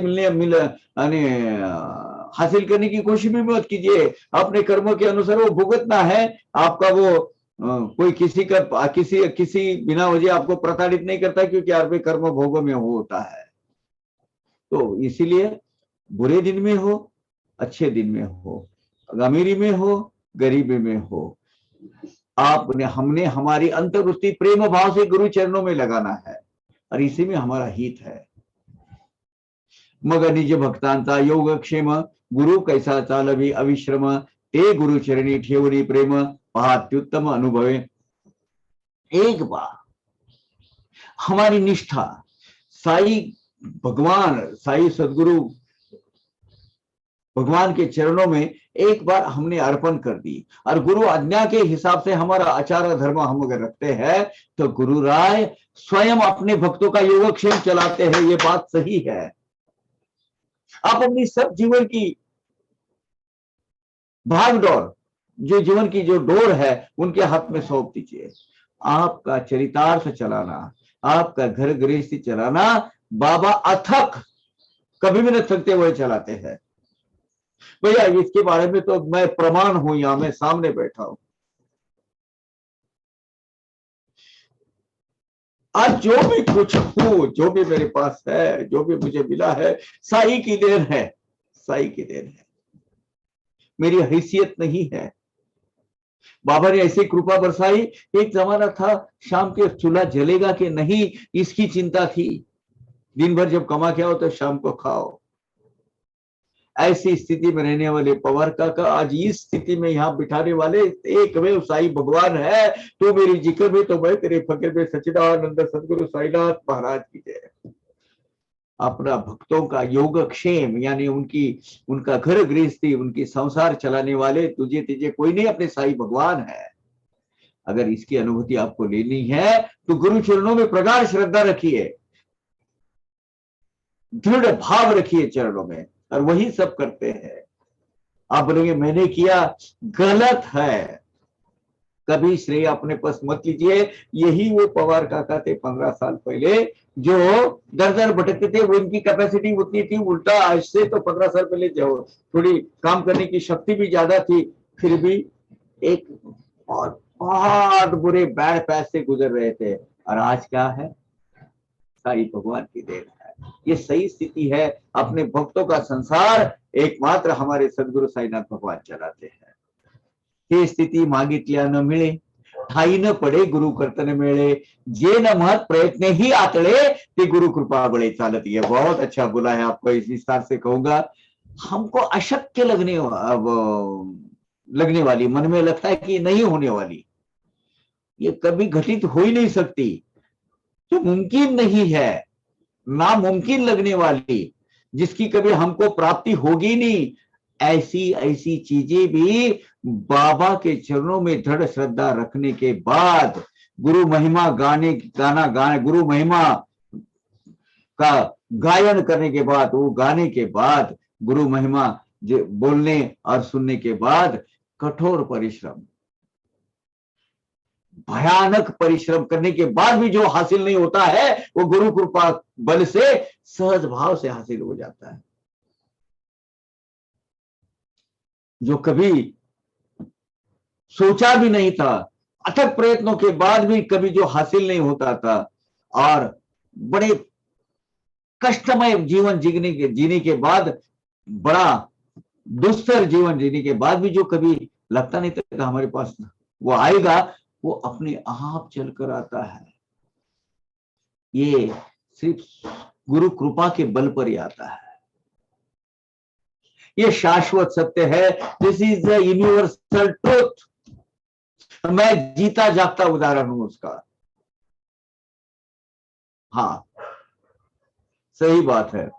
धरोनिया दुरभिमान करू आले जे सूक्ष्म निरीक्षण, ते ही कैसे सर्व परतले त्यक्त अभिमान, सुखायमान दर्शन सुखे, सुखायमान दर्शन सुखे। बहुत अच्छा लिखा है।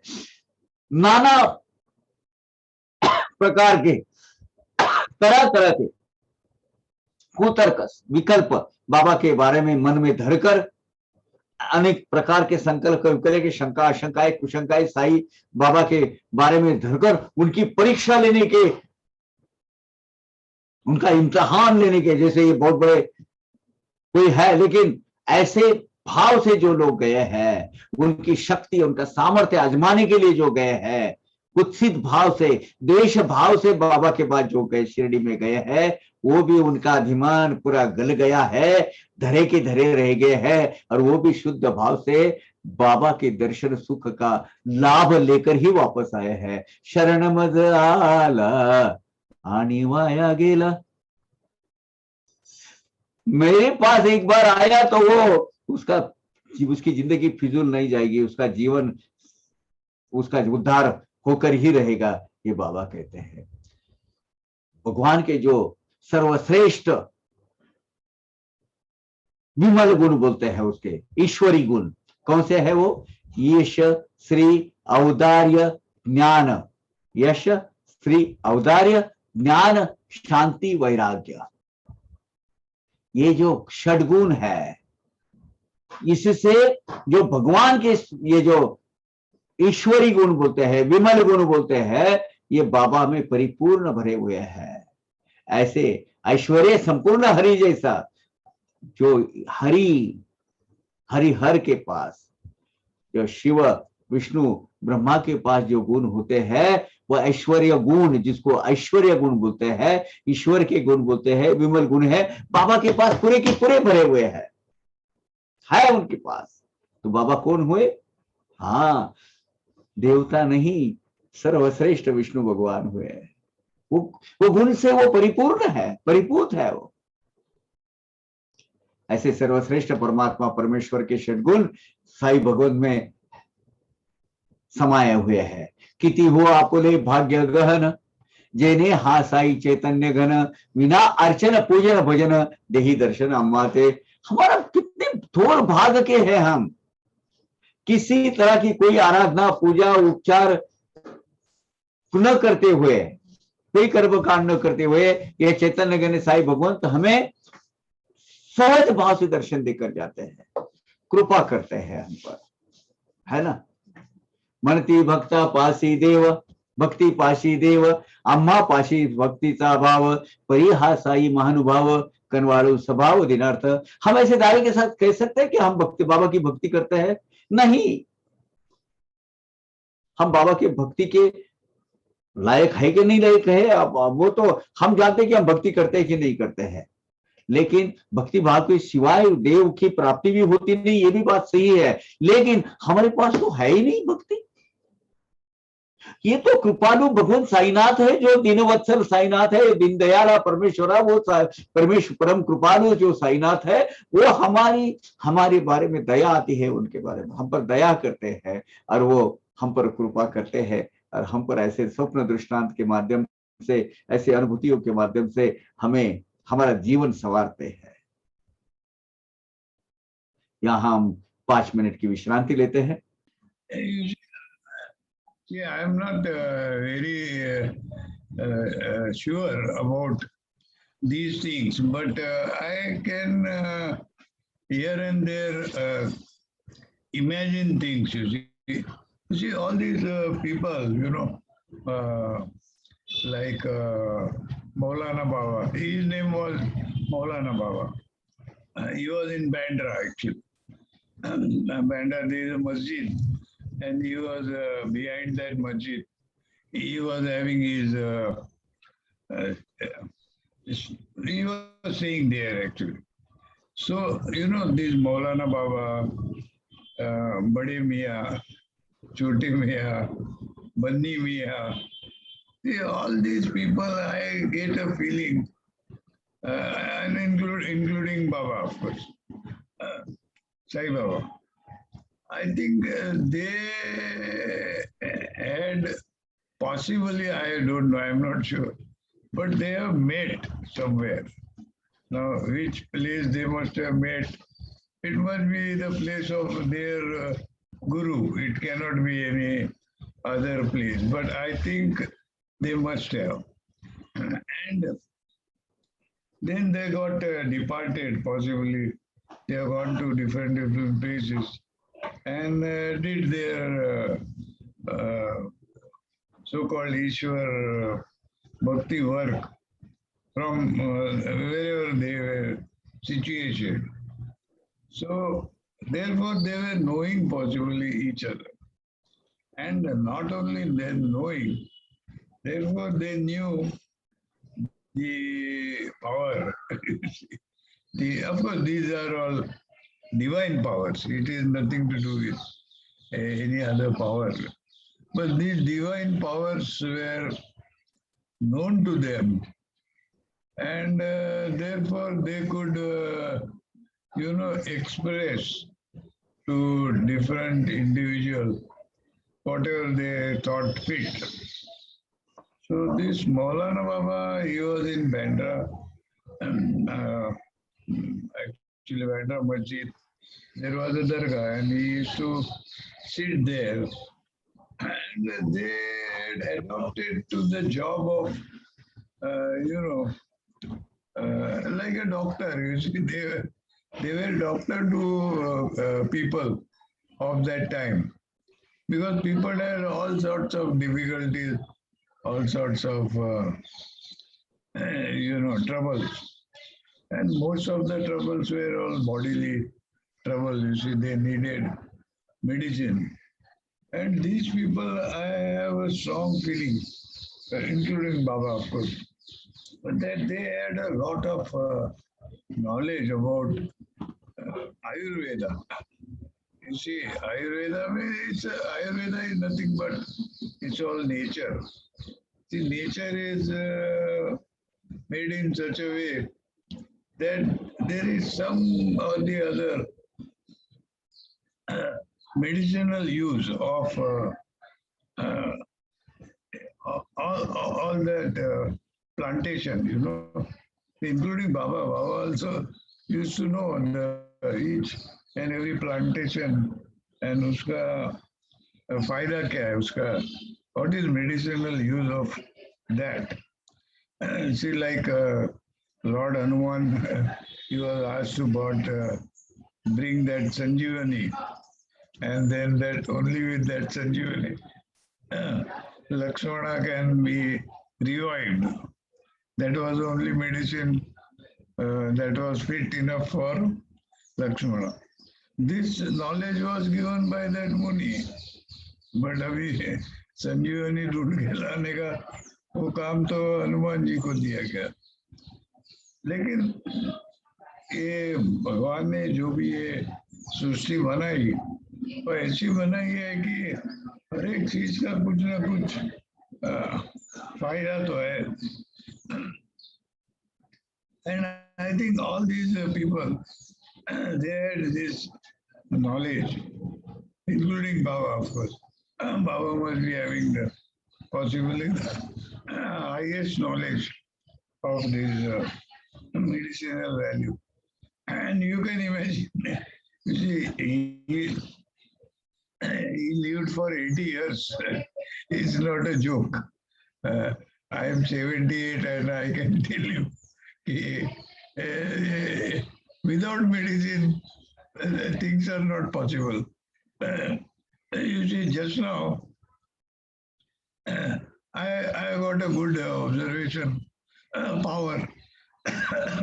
Just now I saw Power Kaka, before closing down, because winding up, he took out a strip of some medicine, and possibly he is taking that medicine in the morning, which is required.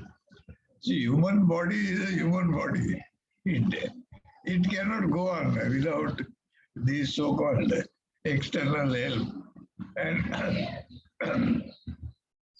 Baba, Baba is no different. He used to tell that this medicine must be taken, you see. And as far as Baba is concerned, for him the medicine finally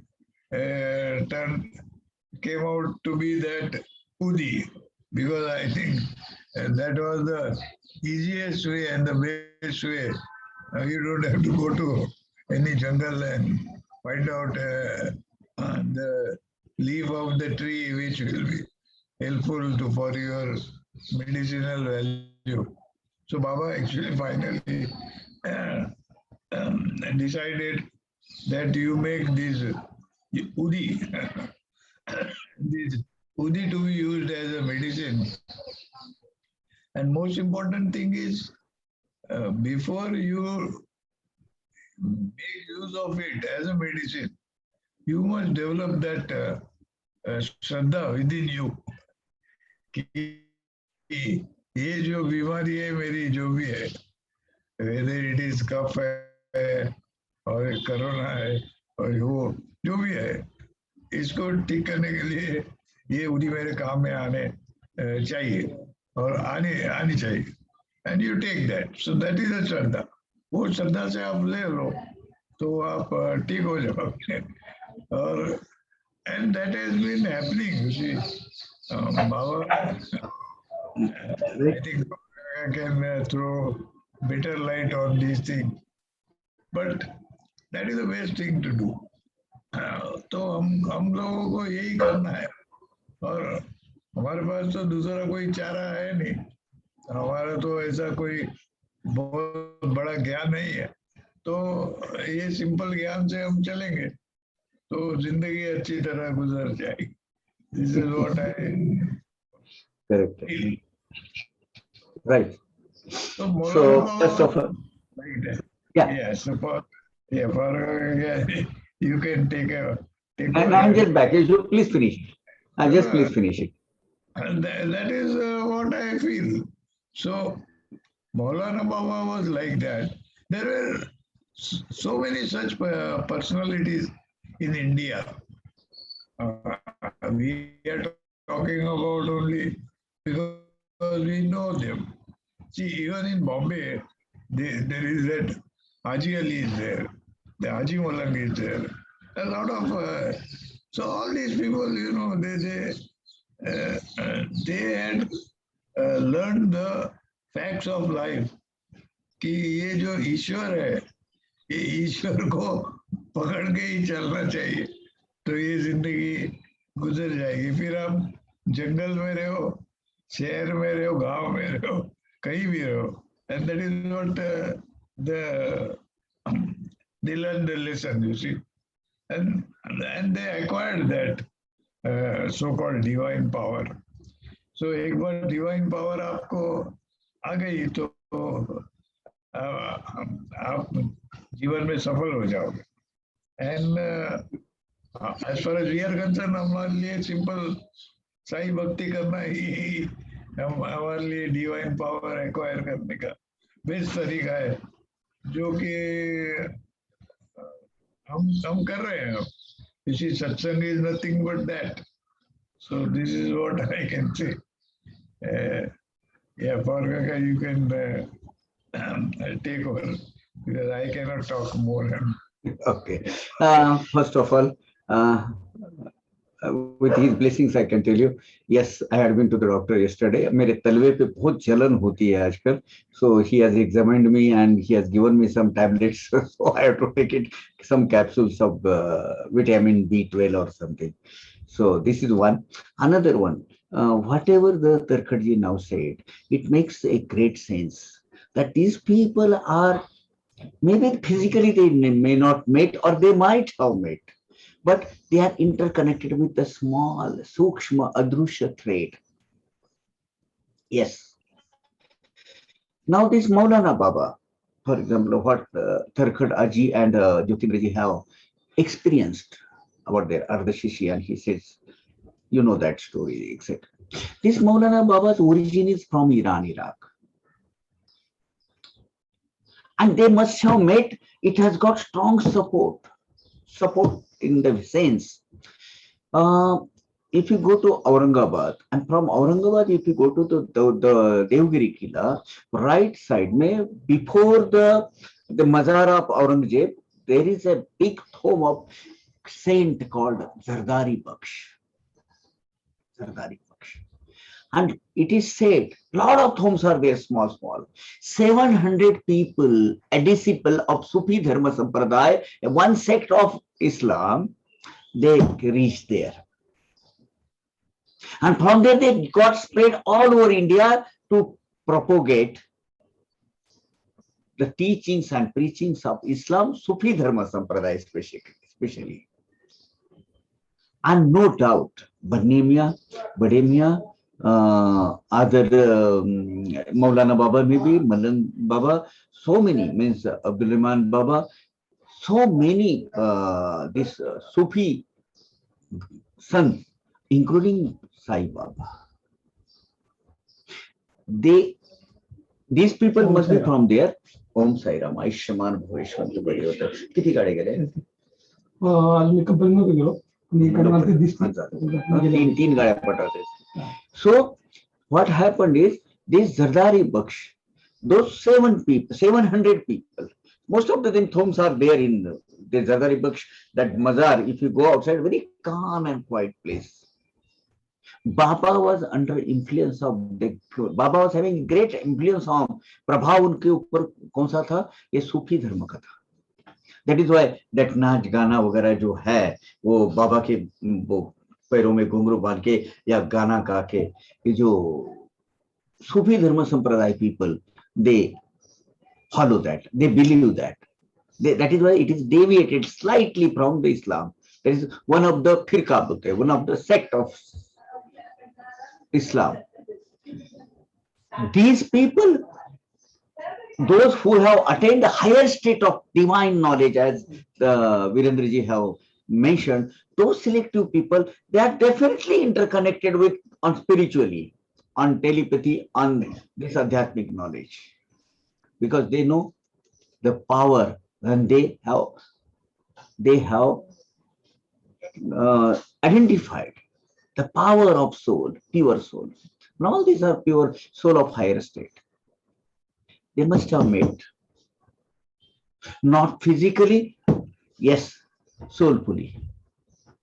Sure, I had been there in that with this all with this one research only, that Zardari Baksh and those people around. Malangba, there was one saint called Malang Venkusa Baba. I'm just completing my research. I don't commit with any statement, or I don't do any statement now. But research direction is telling Baba was having a great impact of this Malang Venkusa on him. Just let me, my all research were completed, then I will come with the authentic statement. So this is really the spiritual satsang, what we are performing now, etc. Though it is not our creation, it is Baba's creation, that makes us purify our soul, purify our mind, purify our thought process. ये शुद्धिकरण की प्रक्रिया start हो जाती है. Coming back to our story. And now Ali Muhammad is narrating that story. असो तो अली चवदेजी आता, श्रोता साध्यंत ऐकिजे वार्ता, कळेल साई लीला महागहनता आणि कटीचे सत्ता तयाची. अभी अली मोहम्मद जो बयान करते जा रहा है, जो वर्णन हो रही है, जो चरित्र चित्रण बाबा जी का जो वर्णन किया जा रहा है, अभी श्रोताजन शांत चित्त से वो सुनते रही है. और साई लीला के पीछे कितना गहरा राज होता है, कितनी गहराई होती है, और बाबा की जो सामर्थ्य है, बाबा जी की शक्ति है, वो निज सत्ता उन पर कैसी, बाबा का सब सृष्टि में घटित घटने वाले कैसे घटनाओं पर पूरा सुनियोजित नियंत्रण है, वो जताने वाली है. एके दिवशी मुंबा नगरी फिरत असता रस्त्यावरी, चित्रे मनोहर आणि तस्वीरी विकणारा व्यापारी अवलोकिला. तो अली मोहम्मद कहने लगे, एक दिन मैं बंबई के रास्ते से गुजर रहा था, तो सहज भाव से अपने फुटपाथ पे चलते चलते मैंने देखा कि बहुत बड़े बड़े नामी संतों की और बड़े औलिया मौलाना या स्पिरिचुअल मास्टर्स की सब मूर्तियां बेचने के लिए रखी थी वहां. चित्र और कुछ तस्वीरें भी थी. चित्रे सुंदर नाना परींची, संत महंता औलियाची, पाहुनी जाहली वृत्ती मनाची, कवना कवनाची ती पाहू. तो जाते जाते मैंने देखा कि भाई बहुत सारी सुंदर संत महंत औलियाओं की, औलिया जो है उनकी रखी है, वलियों की मूर्तियां वहां लगा के रखी हुई है. तो तस्वीरें भी थी कुछ. तो बड़ा सहज मेरा जागृत हो गया उत्साह, जिज्ञासा, अब देख लेते हैं करके मैंने देखा. अली मोहम्मद बता रहे हैं, आप भी थी.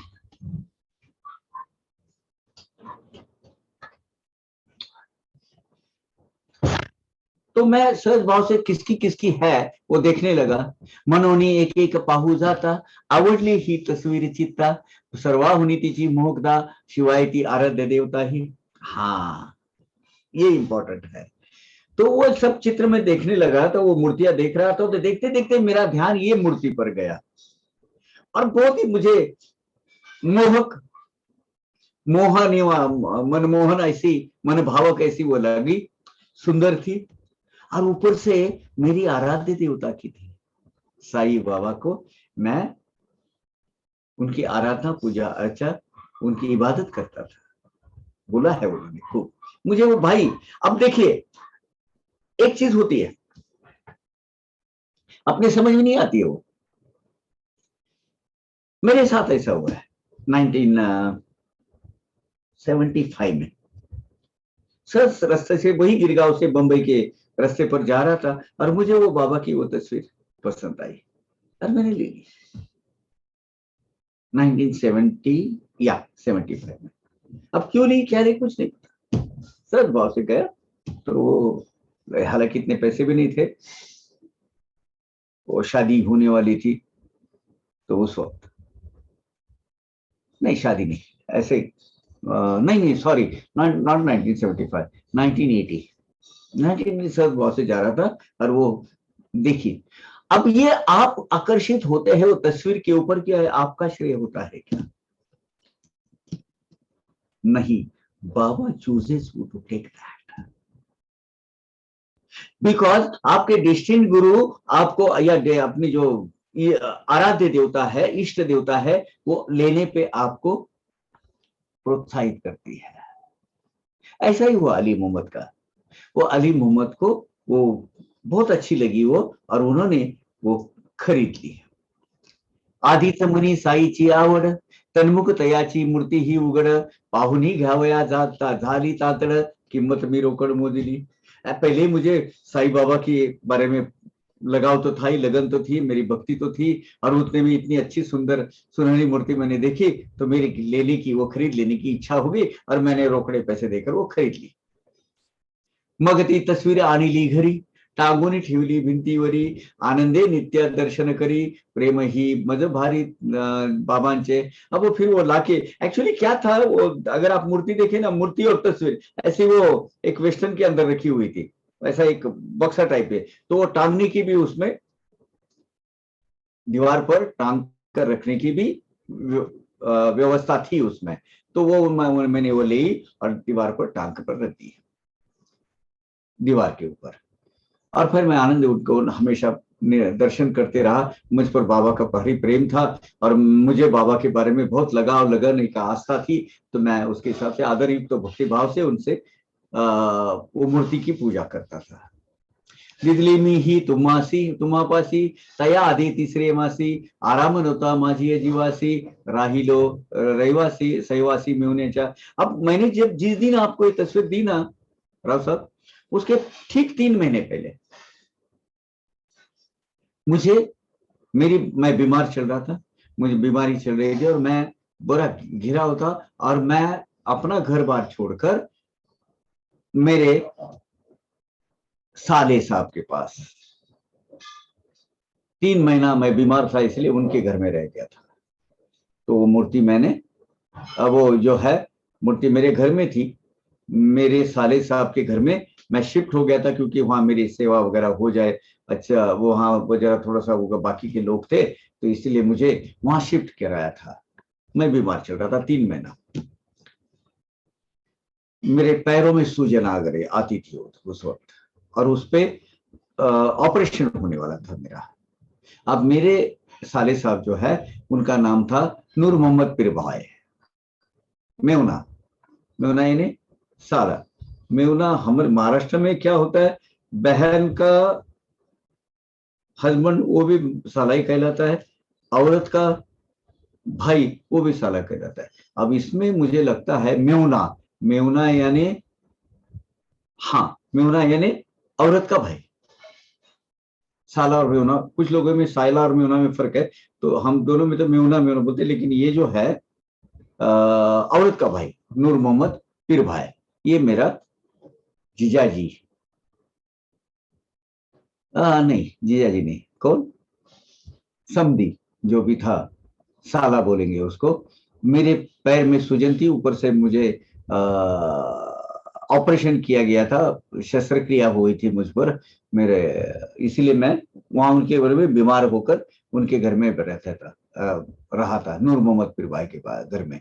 ऐसा असता दुखनाईत 3 महिने राहिलो तिथं, कोणीच नव्हते माझी घरात, या 3 महिन्यात वस्तीच।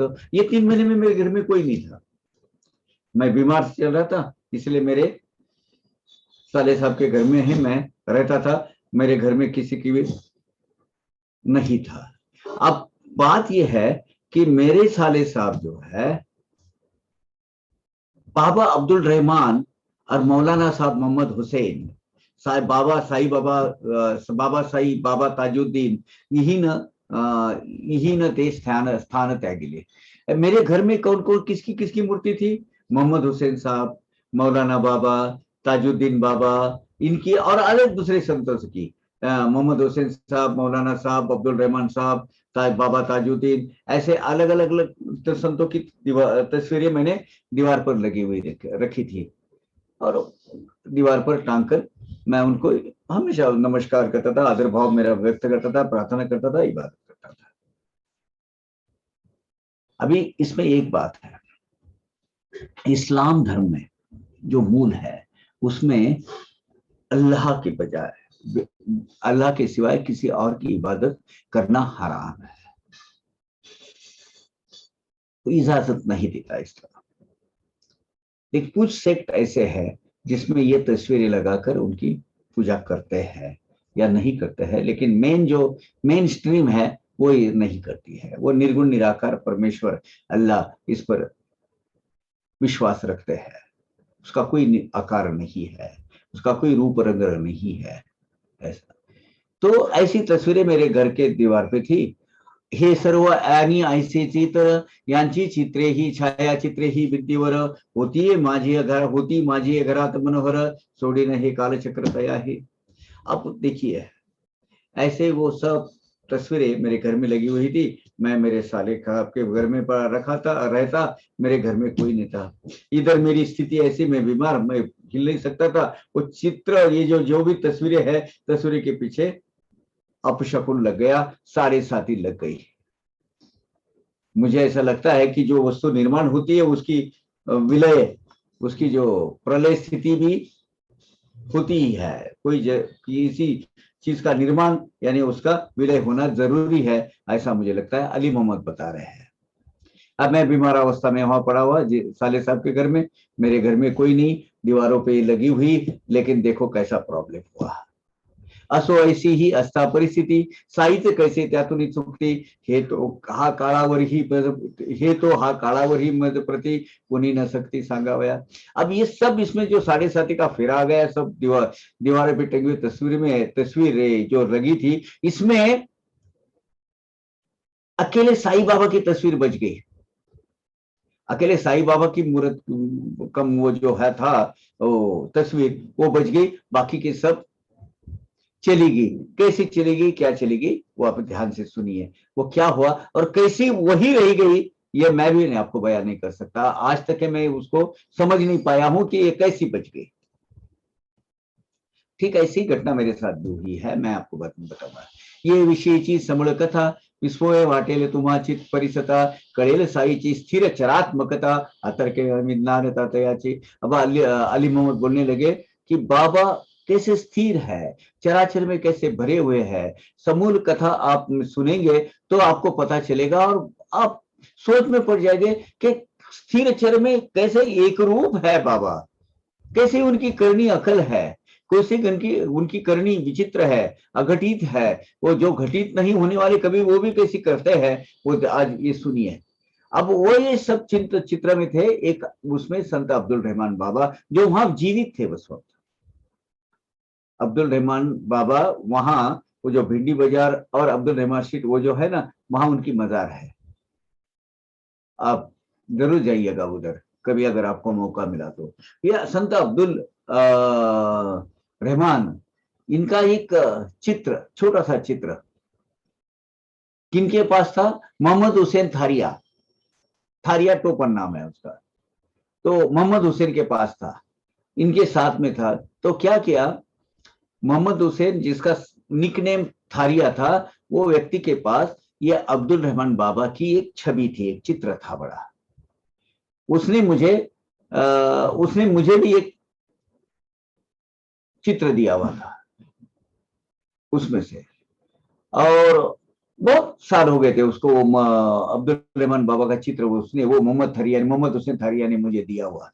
मेरे साले साहब को भी मैंने वो जो तस्वीर है वो मेरे साले साहब को दी थी। वो जो अब्दुल रहमान उसमें से एक है, मैंने उनको दी थी क्योंकि वो उनके अंकित थे, उनके चेले थे, उनके भक्त थे, उनके पास गए थे। तो मुझे मोहम्मद हुसैन थारी ने दिया हुआ जो चित्र है वो चित्र मैंने उनको दे दिया था। एक छोटी सी प्रत मैंने उनको देकर रखी थी, मेरे साले साहब को। वो 8 साल तक उसके ऑफिस में जो टेबल है, टेबल के अपने ड्रॉवर में पड़ी हुई थी। तीही 8 वर्षेपर्यंत होती तयाचे मेजाचे खनात, सहज एकदा आढळता उचित, नेली ती दुकानात मुंबईस। अब वो एक 8 साल तक वहां पड़ी हुई थी, मैं नहीं दी थी उसको। 8 साल तक होती थी, उसने 8 साल पड़ी थी। एक दिन उसने उसका ख्याल उस पर गया, बाय द टाइम उसकी मैच्योरिटी बढ़ गई होगी बाबा के, अब्दुल रहमान बाबा की तरफ।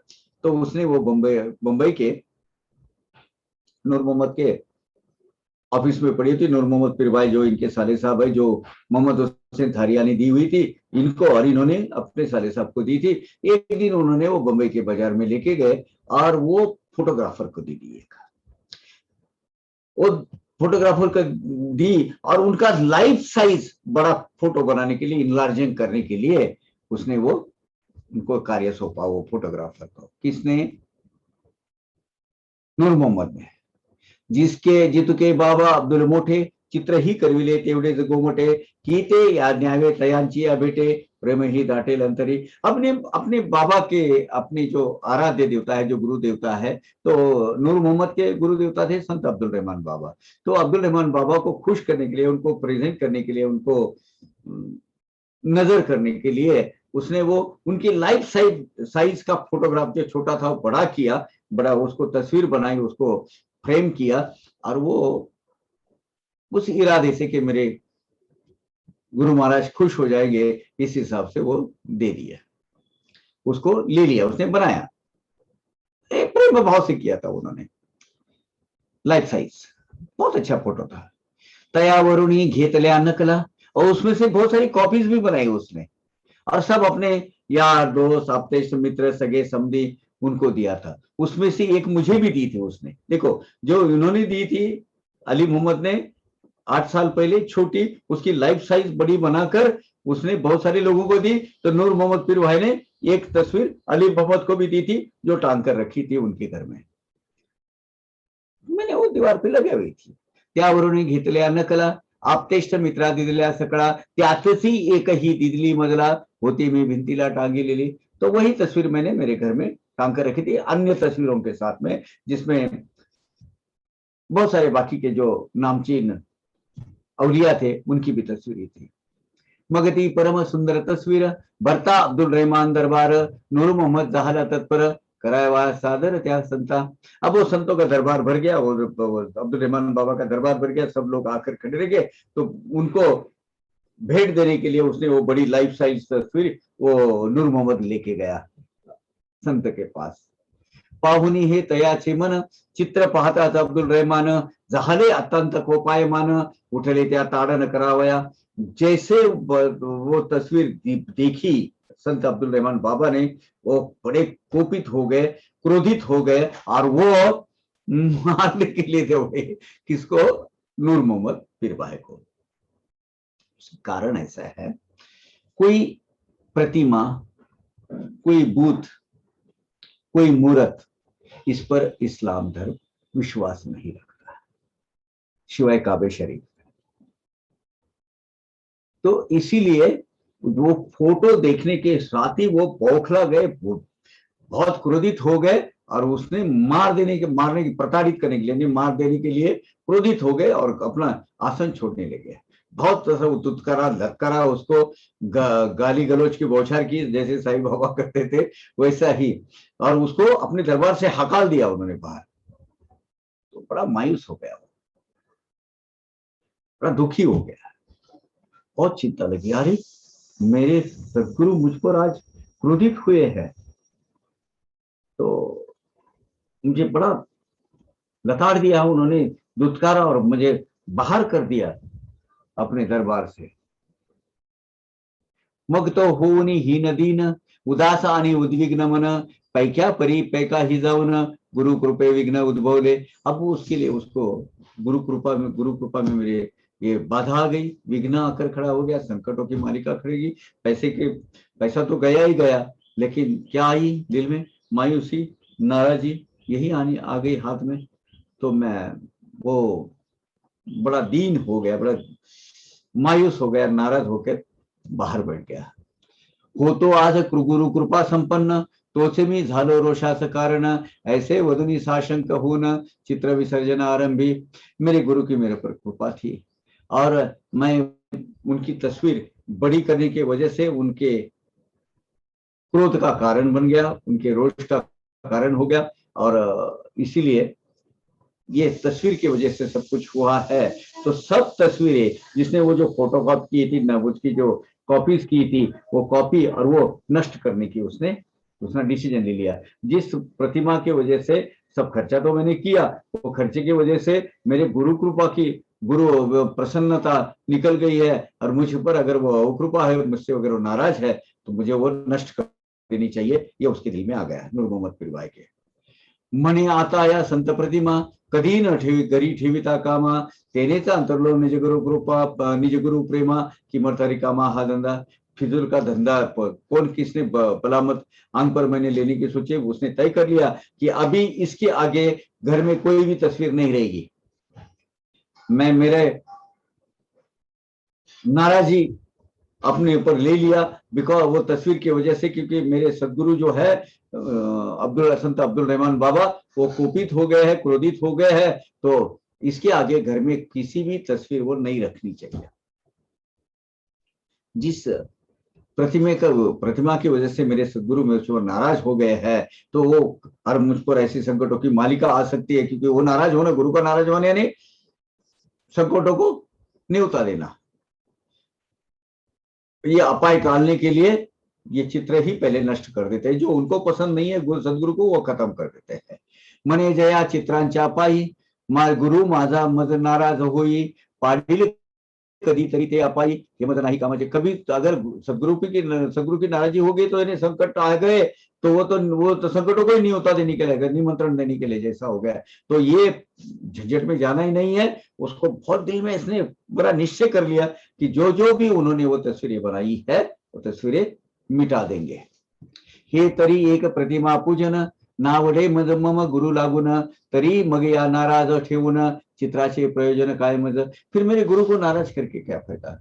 मैंने जो प्रतिमा पूजन, मैं एक्चुअली प्रतिमा पूजन इस्लाम धर्म में निषिद्ध है, नॉट परमिटेड, फॉरबिडेबल है। तो लेकिन मेरे सदगुरु जो है, सदगुरु अगर वो उनको पसंद नहीं है, वो क्योंकि इस्लाम धर्म के प्रिंसिपल के वो खिलाफ है, इसीलिए मुझे वो करना नहीं चाहिए। राहला बहु द्रव्य व्यय, करावया चित्रांचा संचय, तरी त्या आता न दूजा उपाय, शिवाय तोय विसर्जना। तो ये प्रतिमा इकट्ठित करने के लिए, बनाने के लिए, फ्रेम करने के लिए बहुत खर्चा हो गया, वो जाने दो। तो ये सब फोटो इकट्ठा करके उनको जल समाधि दे देते हैं, बहते पानी के अंदर डाल देते हैं। अभी उसका कोई पर्याय बचा ही नहीं, उसका कोई उपाय बचा ही नहीं, उसने बिल्कुल ठान ली। मनोनी मग माझा मिळून, सवे घेऊन ती छबी जाना, न देता ही मागतिया कवना, पातले विसर्जना धक्क्यावर। तो फिर उन्होंने क्या किया, वो मेरे जो साले साहब ने जिनको जिनको जो तस्वीरें दी थी, वो भी मंगा के ले ली, खुद की सब तस्वीरें ले ली, जमा कर दी, और उसको विसर्जन करने के लिए वो जो समंदर है, समंदर के किनारे में जाके पहुंच गए। कहां गए? अपोलो बंदर, मुंबई का एक इलाका है अपोलो बंदर, वो अपोलो बंदर में गए। वहां से एक बोट उन्होंने, छोटी जो नैया है, वो नौका किराए पे ले ली, और उधर वो समुद्र में जाके घर के अंदर की पूरी ले ली और डुबा दिया, उधर पाके विसर्जन कर दिया। अब यहां तक ही वो रुका नहीं। असो मग तेथेची नाही थांबले, वांद्रे ही तेही तेच आरंभिले, सर्व आप्तेष्ट मित्रा विनविले, फोटो घेतले मागून। पहले तो अपना खुद का विसर्जन कर लिया अपोलो बंदर में जाके, वो एक बोट किराए पे ले ली, पूरी डीप समंदर में जाके पूरी सब तस्वीरें डुबा दी। अब बोले बांद्रा के अंदर घर में आ गए, तो उसमें भी वही उसने ठान ली, बोले नहीं मेरे घर की तो निकल गई, जिसने जिसको मैंने दी है वो भी अपने वापस मंगाना चालू कर दिया। अपने जितने भी यार दोस्त मित्र जो थे, उनको जो दी थी वो पीछे वापस लेना चालू कर दिया, और वो सब तस्वीरें मंगाना, पीछे वापस लेना चालू कर दिया उसने। म्हणाले बाबा अब्दुल कोपले, फोटो ज्यांनी ज्यांनी आपले, परत द्यावे पाहिले विसर्जिले, सकळा विनविले येणे परी। मेरे जो सदगुरु है मुझ पर बहुत क्रोधित हो गए, मैं अपमानित हो गया हूं, और मेरे गुरु की कृपा मुझ पर से निकल गई है, वो बड़े अप्रसन्न है। तो आप, मैंने जो भी ये जिसको दी है, मैं आपको विनती करता हूं वापस कर दीजिए। ऐसा उसने विसर्जन करना चालू कर दिया, और वो सबको विनती करना चालू कर दिया। मजकडूनही दिलेली प्रत, घेतली माझे भावाची ही परत, बहिणीची ही केली हस्तगत, मिळविल्या समस्त 6 प्रति। उसने क्या किया, अभी हमको जो जो दी थी, मुझे दी थी, मेरे भाई को दी थी, मेरे बहनी सिस्टर को भी दी थी, सबसे उसने 6 जो प्रत है वो सब ले ली, सब साथ में जमा कर दी। नको बाबा। मग ते घेऊनी 6 प्रति, वांद्रे शहरी समुद्रावरती, थेट जेथे जमीन सरती, पातला तयप्रंती सरोश। अभी एक तो अपोलो बंदर बोले तो एकदम साउथ बॉम्बे में है, वहां उसने वो अपने घर की तो विसर्जित की थी, बांद्रा में भी उसने जितने जिसको दी थी वो भी ले ली, और बांद्रा के किनारे पे जाके पहुंच गया बड़े गुस्से में। और उसमें एक कोली यानी वो जो मछुआरे जमात के जो लोग होते हैं उसको कोली बोलते हैं, वो कोली जमात के आदमी को बुलाया जिनका काम ही समंदर में डीप जाकर मछली पकड़ के लाना है। वो सब उसको दे दिया और उसको बोला कि तू एकदम डीप समंदर में जाके उसको जल समाधि दे देना। वो उसको भी विसर्जन किया। मीही तेव्हा व्याधिग्र व्यथाग्रस्त होतो तयाची आघरत, मलाही तो ऐसे उपदेशित संकटे आनी तया प्रति। अब हुआ क्या, उस वक्त मैं उसके घर में बीमार था। अब उसकी ये मुहिम चल रही थी, उसका ये मिशन जल समाधि देने का, सब तस्वीरों को जल समाधि का मिशन चालू था। अब मुझे भी वो वही कहने लगा, देख संकट आते हैं, तू भी ऐसा ही कर, तू काम कर, तू भी बीमार गिरा है ना, तेरे पीछे भी ऐसा ही लगा है, वो जब जितनी भी तस्वीरें तेरे घर में है वो जमा कर और उसको भी विसर्जन कर दे। इसीलिए तो तू बीमार चल रहा है, इसीलिए तो तेरे पैर को सूजन है, इसीलिए तो ऑपरेशन हो गया है तेरा। मेरी बात मान ले, ये खत्म कर दे, सब उसकी समंदर में विसर्जित करके आ जा। यानी एक बार अपर बंदर में, बाद में वो 6 तस्वीरें उसने डाल के अभी इसके पीछे पड़ गया अली मोहम्मद के। तू भी ऐसा ही कर, तेरे ऊपर क्रोधायमान कुपायमान हो गया, गुरु की अवकृपा हो गई है, उसकी वजह से तू भुगत रहा है, तो तू कर। अब उसके बोलने में मैं आ गया, अली मोहम्मद बोल रहे, उसके बोलने में आ गया, मैंने भी मेरा मैनेजर बुला लिया। मी ही माझा पाचारीला मेथा, मेथा यानी अभी का जो अपभ्रंश है मेहता, मेहता यानी मैनेजर, स्टेट मैनेजर नॉर्मली, बाद में वो सब देखते हैं, मतलब स्टेट मैनेजर इज फाइनेंस, सब करने के लिए पुराने जमाने में जो लोग थे वो एक मैनेजर नियुक्त करते थे, जो उनकी जो भी प्रॉपर्टी का इंचार्ज रहता था और प्रॉपर्टी का जो देखभाल करना उसका काम था। तो वो अब्दुल रहमान ने बोला, आपने अली भाई ने बोला कि मैंने भी मेरे मैनेजर को बुलाया, उसके हाथ में चाबियां दी और वो सब संतों की जितनी भी तस्वीरें है वो उठाकर लाने के लिए बोल दी। वो सब लेके आया वो, और वो मेरे साले साहब को मैंने दे दी, भाई ले लिया, अभी तू, मैं तो बीमार है, मैं तो जा नहीं सकता है ना। तो मैंने वो स्टेट मैनेजर को मेरे बुलाया, मिथा को, वो मिथा ने वो लाके दी, वो सब जमा करके मेरे साला जो है नूर मोहम्मद पिरवाए उसको दे दी। अब उसने भी क्या किया, त्यांनी आपला बोलविला माळी, तया करवी त्या तात्काळी, चिंबाईच्या देवळाजवळी समुद्रजळी निक्षेपिल्या। तो उसने अपने माली को बुलाया, जो गार्डनर है, वो गार्डनर को बुलाया और उसको, चिंबाई माता का मंदिर है, वो चिंबाई माता के मंदिर के पास जाकर तू ना, ये समंदर है, समंदर के किनारे, वहां जाके वो पूरा विसर्जित करने के लिए बोल दिया।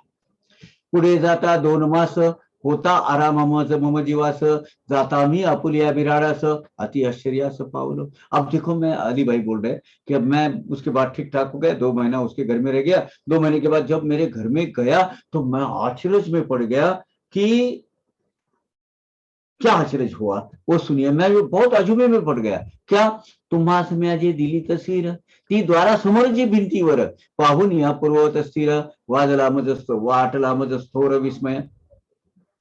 आपने मुझे जो मूर्ति दी, मैंने आपको जो मूर्ति दी ना, वो देखा तो वो मूर्ति जैसे कि वैसी बिल्कुल दरवाजे के सामने प्रथम एक दर्शनी भाग में बिल्कुल प्राइम प्लेस पर वैसी की वैसी टंगी हुई थी। मुझे आश्चर्य हुआ कि भाई, मैंने तो सब मूर्ति लाने के लिए बोला था मेरे मैनेजर को, लेकिन अभी तो देख रहा हूं तो ये मूर्त वैसी की वैसी है। अवघी चित्रे मेथाने आणली, हीच तस्वीर कैसी की चुकली, म्हणून मी ती तात्काळ काढली, छापुनी घेत हिविली कपाटी।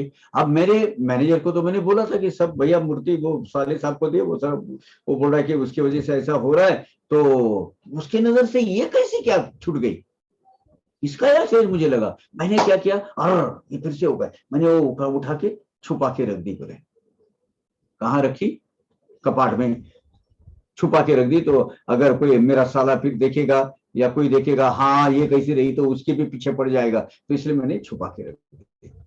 पडताच मेहुण्याची दृष्टी घेईल तो ती उठा उठी, नेईल जला समाधाई पाठी, ऐसे मुझे पोटी वाटले। मुझे भी डर, इस बात के डर लगने लगा और सशंका होने लगा। अभी उसने सब, मैं तो बीमार था तब उसके घर में था, तो मैनेजर के हाथ से तो सब मंगा ली थी, अभी बच गई है, तो ये अगर वो मेरा साला देखता है तो वो भी ले लेगा और जल समाधि बना देगा उसकी। इसलिए मैंने वो उठा के कपाट में छुपा दी। ठेवून लाहे निज गृहाते, मेहुना पाते पाहताची बुडविले हाते, देवोन लाहे अनिकांते, निशंक निशंक चित्ते अभक्ता। तो अगर मेरे घर में रखता हूं तो ये साला कभी भी आएगा और उसको पता चलेगा मेरा वो औरत का जो भाई है, उसको पता चलेगा, वो इमीडिएटली उसको वो ले लेगा और उसको जल समाधि करवाएगा। ये तो है, तो ये यहाँ तो सुरक्षित नहीं है मेरे घर में ये तस्वीर। अब क्या करें? विना विचारे देईल कवना, तरी न झालिया योग्य उपासना, राहील अस्वस्थता सदैव मना, तीही दीर्घ विवंचना सर्वदा। आप किसी को दे रहे और वहां उनकी अगर वो ठीक तरीके से उनका कोई वो आराधना उपासना नहीं हुई, गलत आदमी के हाथ में गई और उसकी अगर वो ठीक तरीके से उसको प्रिजर्वेशन नहीं किया गया या उसको उसकी पूजा अर्चा प्रार्थना नहीं की गई, तो वो भी मेरे हाथ से गलत हो जाता। क्योंकि मैं साईं बाबा को मानता हूँ, सदगुरु साईं बाबा का भक्त हूँ, लेकिन मेरे घर में तो रख नहीं सकता क्योंकि ऐसा ऐसा है, वो तो डुबा देगा। Conflict conflict of the faith, समाज में उसको रहना है। मुस्लिमीन है, मुस्लिम में इस्लाम धर्म में बुत जो कि वो आराधना उपासना निषिद्ध मानी गई है। अब वहां नहीं माने तो ये सब परिवार क्रोधित हो जाएगा, वो मूर्ति डुबा देगा, उसकी अवहेलना करेगा, उसको क्या बोलते हैं, ह्यूमिलेट करेगा। इससे अच्छा है किसी दूसरे के घर पे दे। लेकिन ऐसा आदमी देखे कौन? वहां अगर प्रॉपरली किसी ने नहीं रखा, मैंने दे दी, और किसी ने नहीं रखा, उसको ठीक तरीके से देखभाल नहीं की, उसको पूजा अर्चा में नहीं लेकर आराधना नहीं की, तो वो भी बाबा की प्रतिमा की अवहेलना करना, ह्यूमिलेट करना, ये भी मुझे गवारा नहीं लगा। अब क्या करें? तरी ती जेथे राहील सुरक्षित, पाहावे ऐसे स्थळ त्या उचित, ठेविले आपले घरी तो व्यवस्थित, तयाचे हस्तगत करावे। तो एक ठीक योग्य आदमी है, सही आदमी है, जो उसकी सही मानों में देखभाल करेगा, अच्छा रखेगा, अच्छी जगह रखेगा, पूजा अर्चा करेगा, इसको देने की मैंने निश्चित किया। ऐसे विचार आ गए। तो इसी सिलसिले में जब मैं मौलाना बाबा के दरबार में गया तो उनके जो सेवक है शागिर्द यूनुस भाई मुजावर, उनको मैंने बात की है।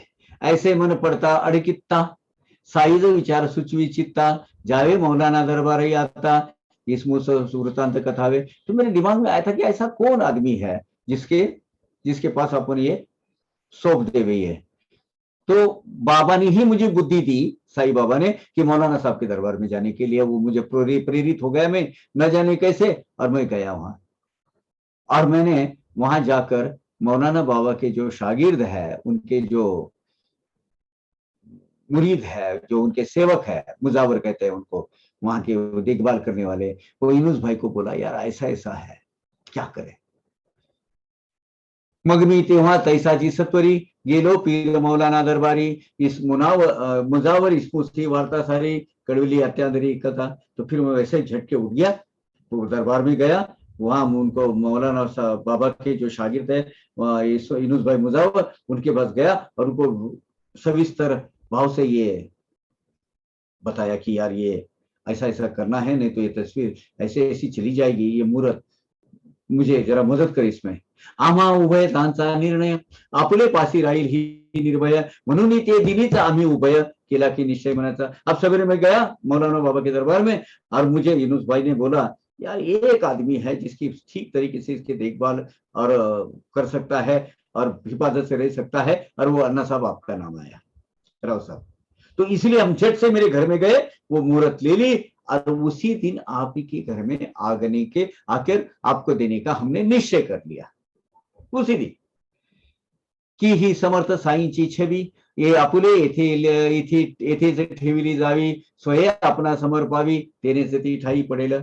इसलिए ये जो मूर्ति है वो आपके पास लाके देवे, आपको वो अर्पण की जाए, वो आपके घर में सुरक्षित रहेगी और योग्य उसकी व्यवस्था भी होगी। ये सोचकर उस दिन हम आपके, जैसे हमने निश्चय किया, उस दिन आपके घर में हम इसी हिसाब से आ गए। तब त्या कृत निश्चयानुसार केली ती प्रतिमा अपना सादर, पाहुनी आपले जेवण तयार, तैसाची मी सत्वर परतलो। तो फिर मैंने वो देखा कि वो प्रतिमा आपको देने के लिए उस वक्त आए, लेकिन आपका खाने की सब तैयारी हो रही थी। अब उस वक्त बैठने उठने की जगह भी नहीं थी, आपको बोलने की भी मतलब इन्हें वो समय बराबर नहीं था, उचित समय नहीं था, क्योंकि खाना खाने के लिए सब लोग रुक गए थे। तो आपका इसीलिए हमने क्या किया, आपको बात बता वो सुपुर्द कर दिया, आपके हाथ में सौंप दी और हम वापस आ गए। ठीक लांब कथा परिसावायस नव्हता आपणास तेव्हा अवकाश, पुढे मी मागे कथोती सावकाश, म्हणून हा उद्देश गेलो मी, धरुनी हा उद्देश गेलो मी। यानी फिर आगे चल के जब भी आपकी मुलाकात होगी, आपको मिलेंगे और आपको ये कथा सुनाएंगे, भाई कैसा ऐसा इसकी वजह से हमने आपको दी, बाद में उसका प्रयोजन बता देंगे। इस अवसर से मैं फौरन वापस आ गए। लेकिन आजकल आजकल करते करते इतना समय बीत गया, आज उद्या करिता करिता संबंध 9 वर्षे भरता, आजही भेट झाली औचिता, आपणा उभयता परस्पर। आजकल आजकल करते करते आज का दिन, ऐसे दिन चलते गए और उसमें 9 साल का लंबा समय बीत गया बीच में, और आज अचानक आपकी मुलाकात हो गई, तो इसलिए आपको ये सब मैंने बयां कर दी। तेने ही आठवली पूर्व पीठिका, आपण ही कथिले स्वप्न कौतुका, संबंध जुड़ला अपूर्व कथानका, नाही अद्भुत का खिलीला। फिर अन्ना साहब ने भी, दाभोलकर जी भी ने अपनी उस दिन कैसा, उसी दिन आपको आना था, बाबा मेरे सपने में कैसे आए, उन्होंने सप्ताह दृष्टांत कैसे दिया, दोपहर के टाइम आप कैसे आ गए, उनकी आप बीती एक दूसरे को उन्होंने बयां की, बताई, और बहुत फुले न समाये दोनों भी। देखो बोले अन्ना साहब, मुझे उसी दिन आना था, मुझे उसी दिन बाबा ने सूचित किया कि जब मौलाना साहब के दरबार में वहां उसका हल मिलेगा, और मैं वैसे जैसे मेरे दिमाग में सोच बाबा ने डाल दी, मैं वहां गया, वहां मुझे हल मिला, आपका नाम मिला यूनुस भाई से, और वहां से मैं हम दोनों भी फिर आपके पास आ गए। यूनुस भाई मुझे दिखाने आए थे, यूनुस भाई को पता था कि आप बाबा के परम भक्त हो। क्या बात। आता एक दूजी कथा, सावध चित्ते परिसिजे श्रोता, साई कैसे प्रेमळ भक्ता, अति सप्रेमता वावित। अभी दूसरी एक कथा है, वो दूसरी कथा हम अभी स्टार्ट करने वाले हैं। मुझे जरा डॉक्टर के पास जाना है, मैं 5 मिनट पहले ही आज ये खत्म कर रहा हूं, तो 5 मिनट बस। तो ये 5 में है, मैं 9:30 तक हूं, लेकिन आगे एक्सटेंड करने के बजाय 5 मिनट में अगर इस विषय के संदर्भ में आपके अगर कोई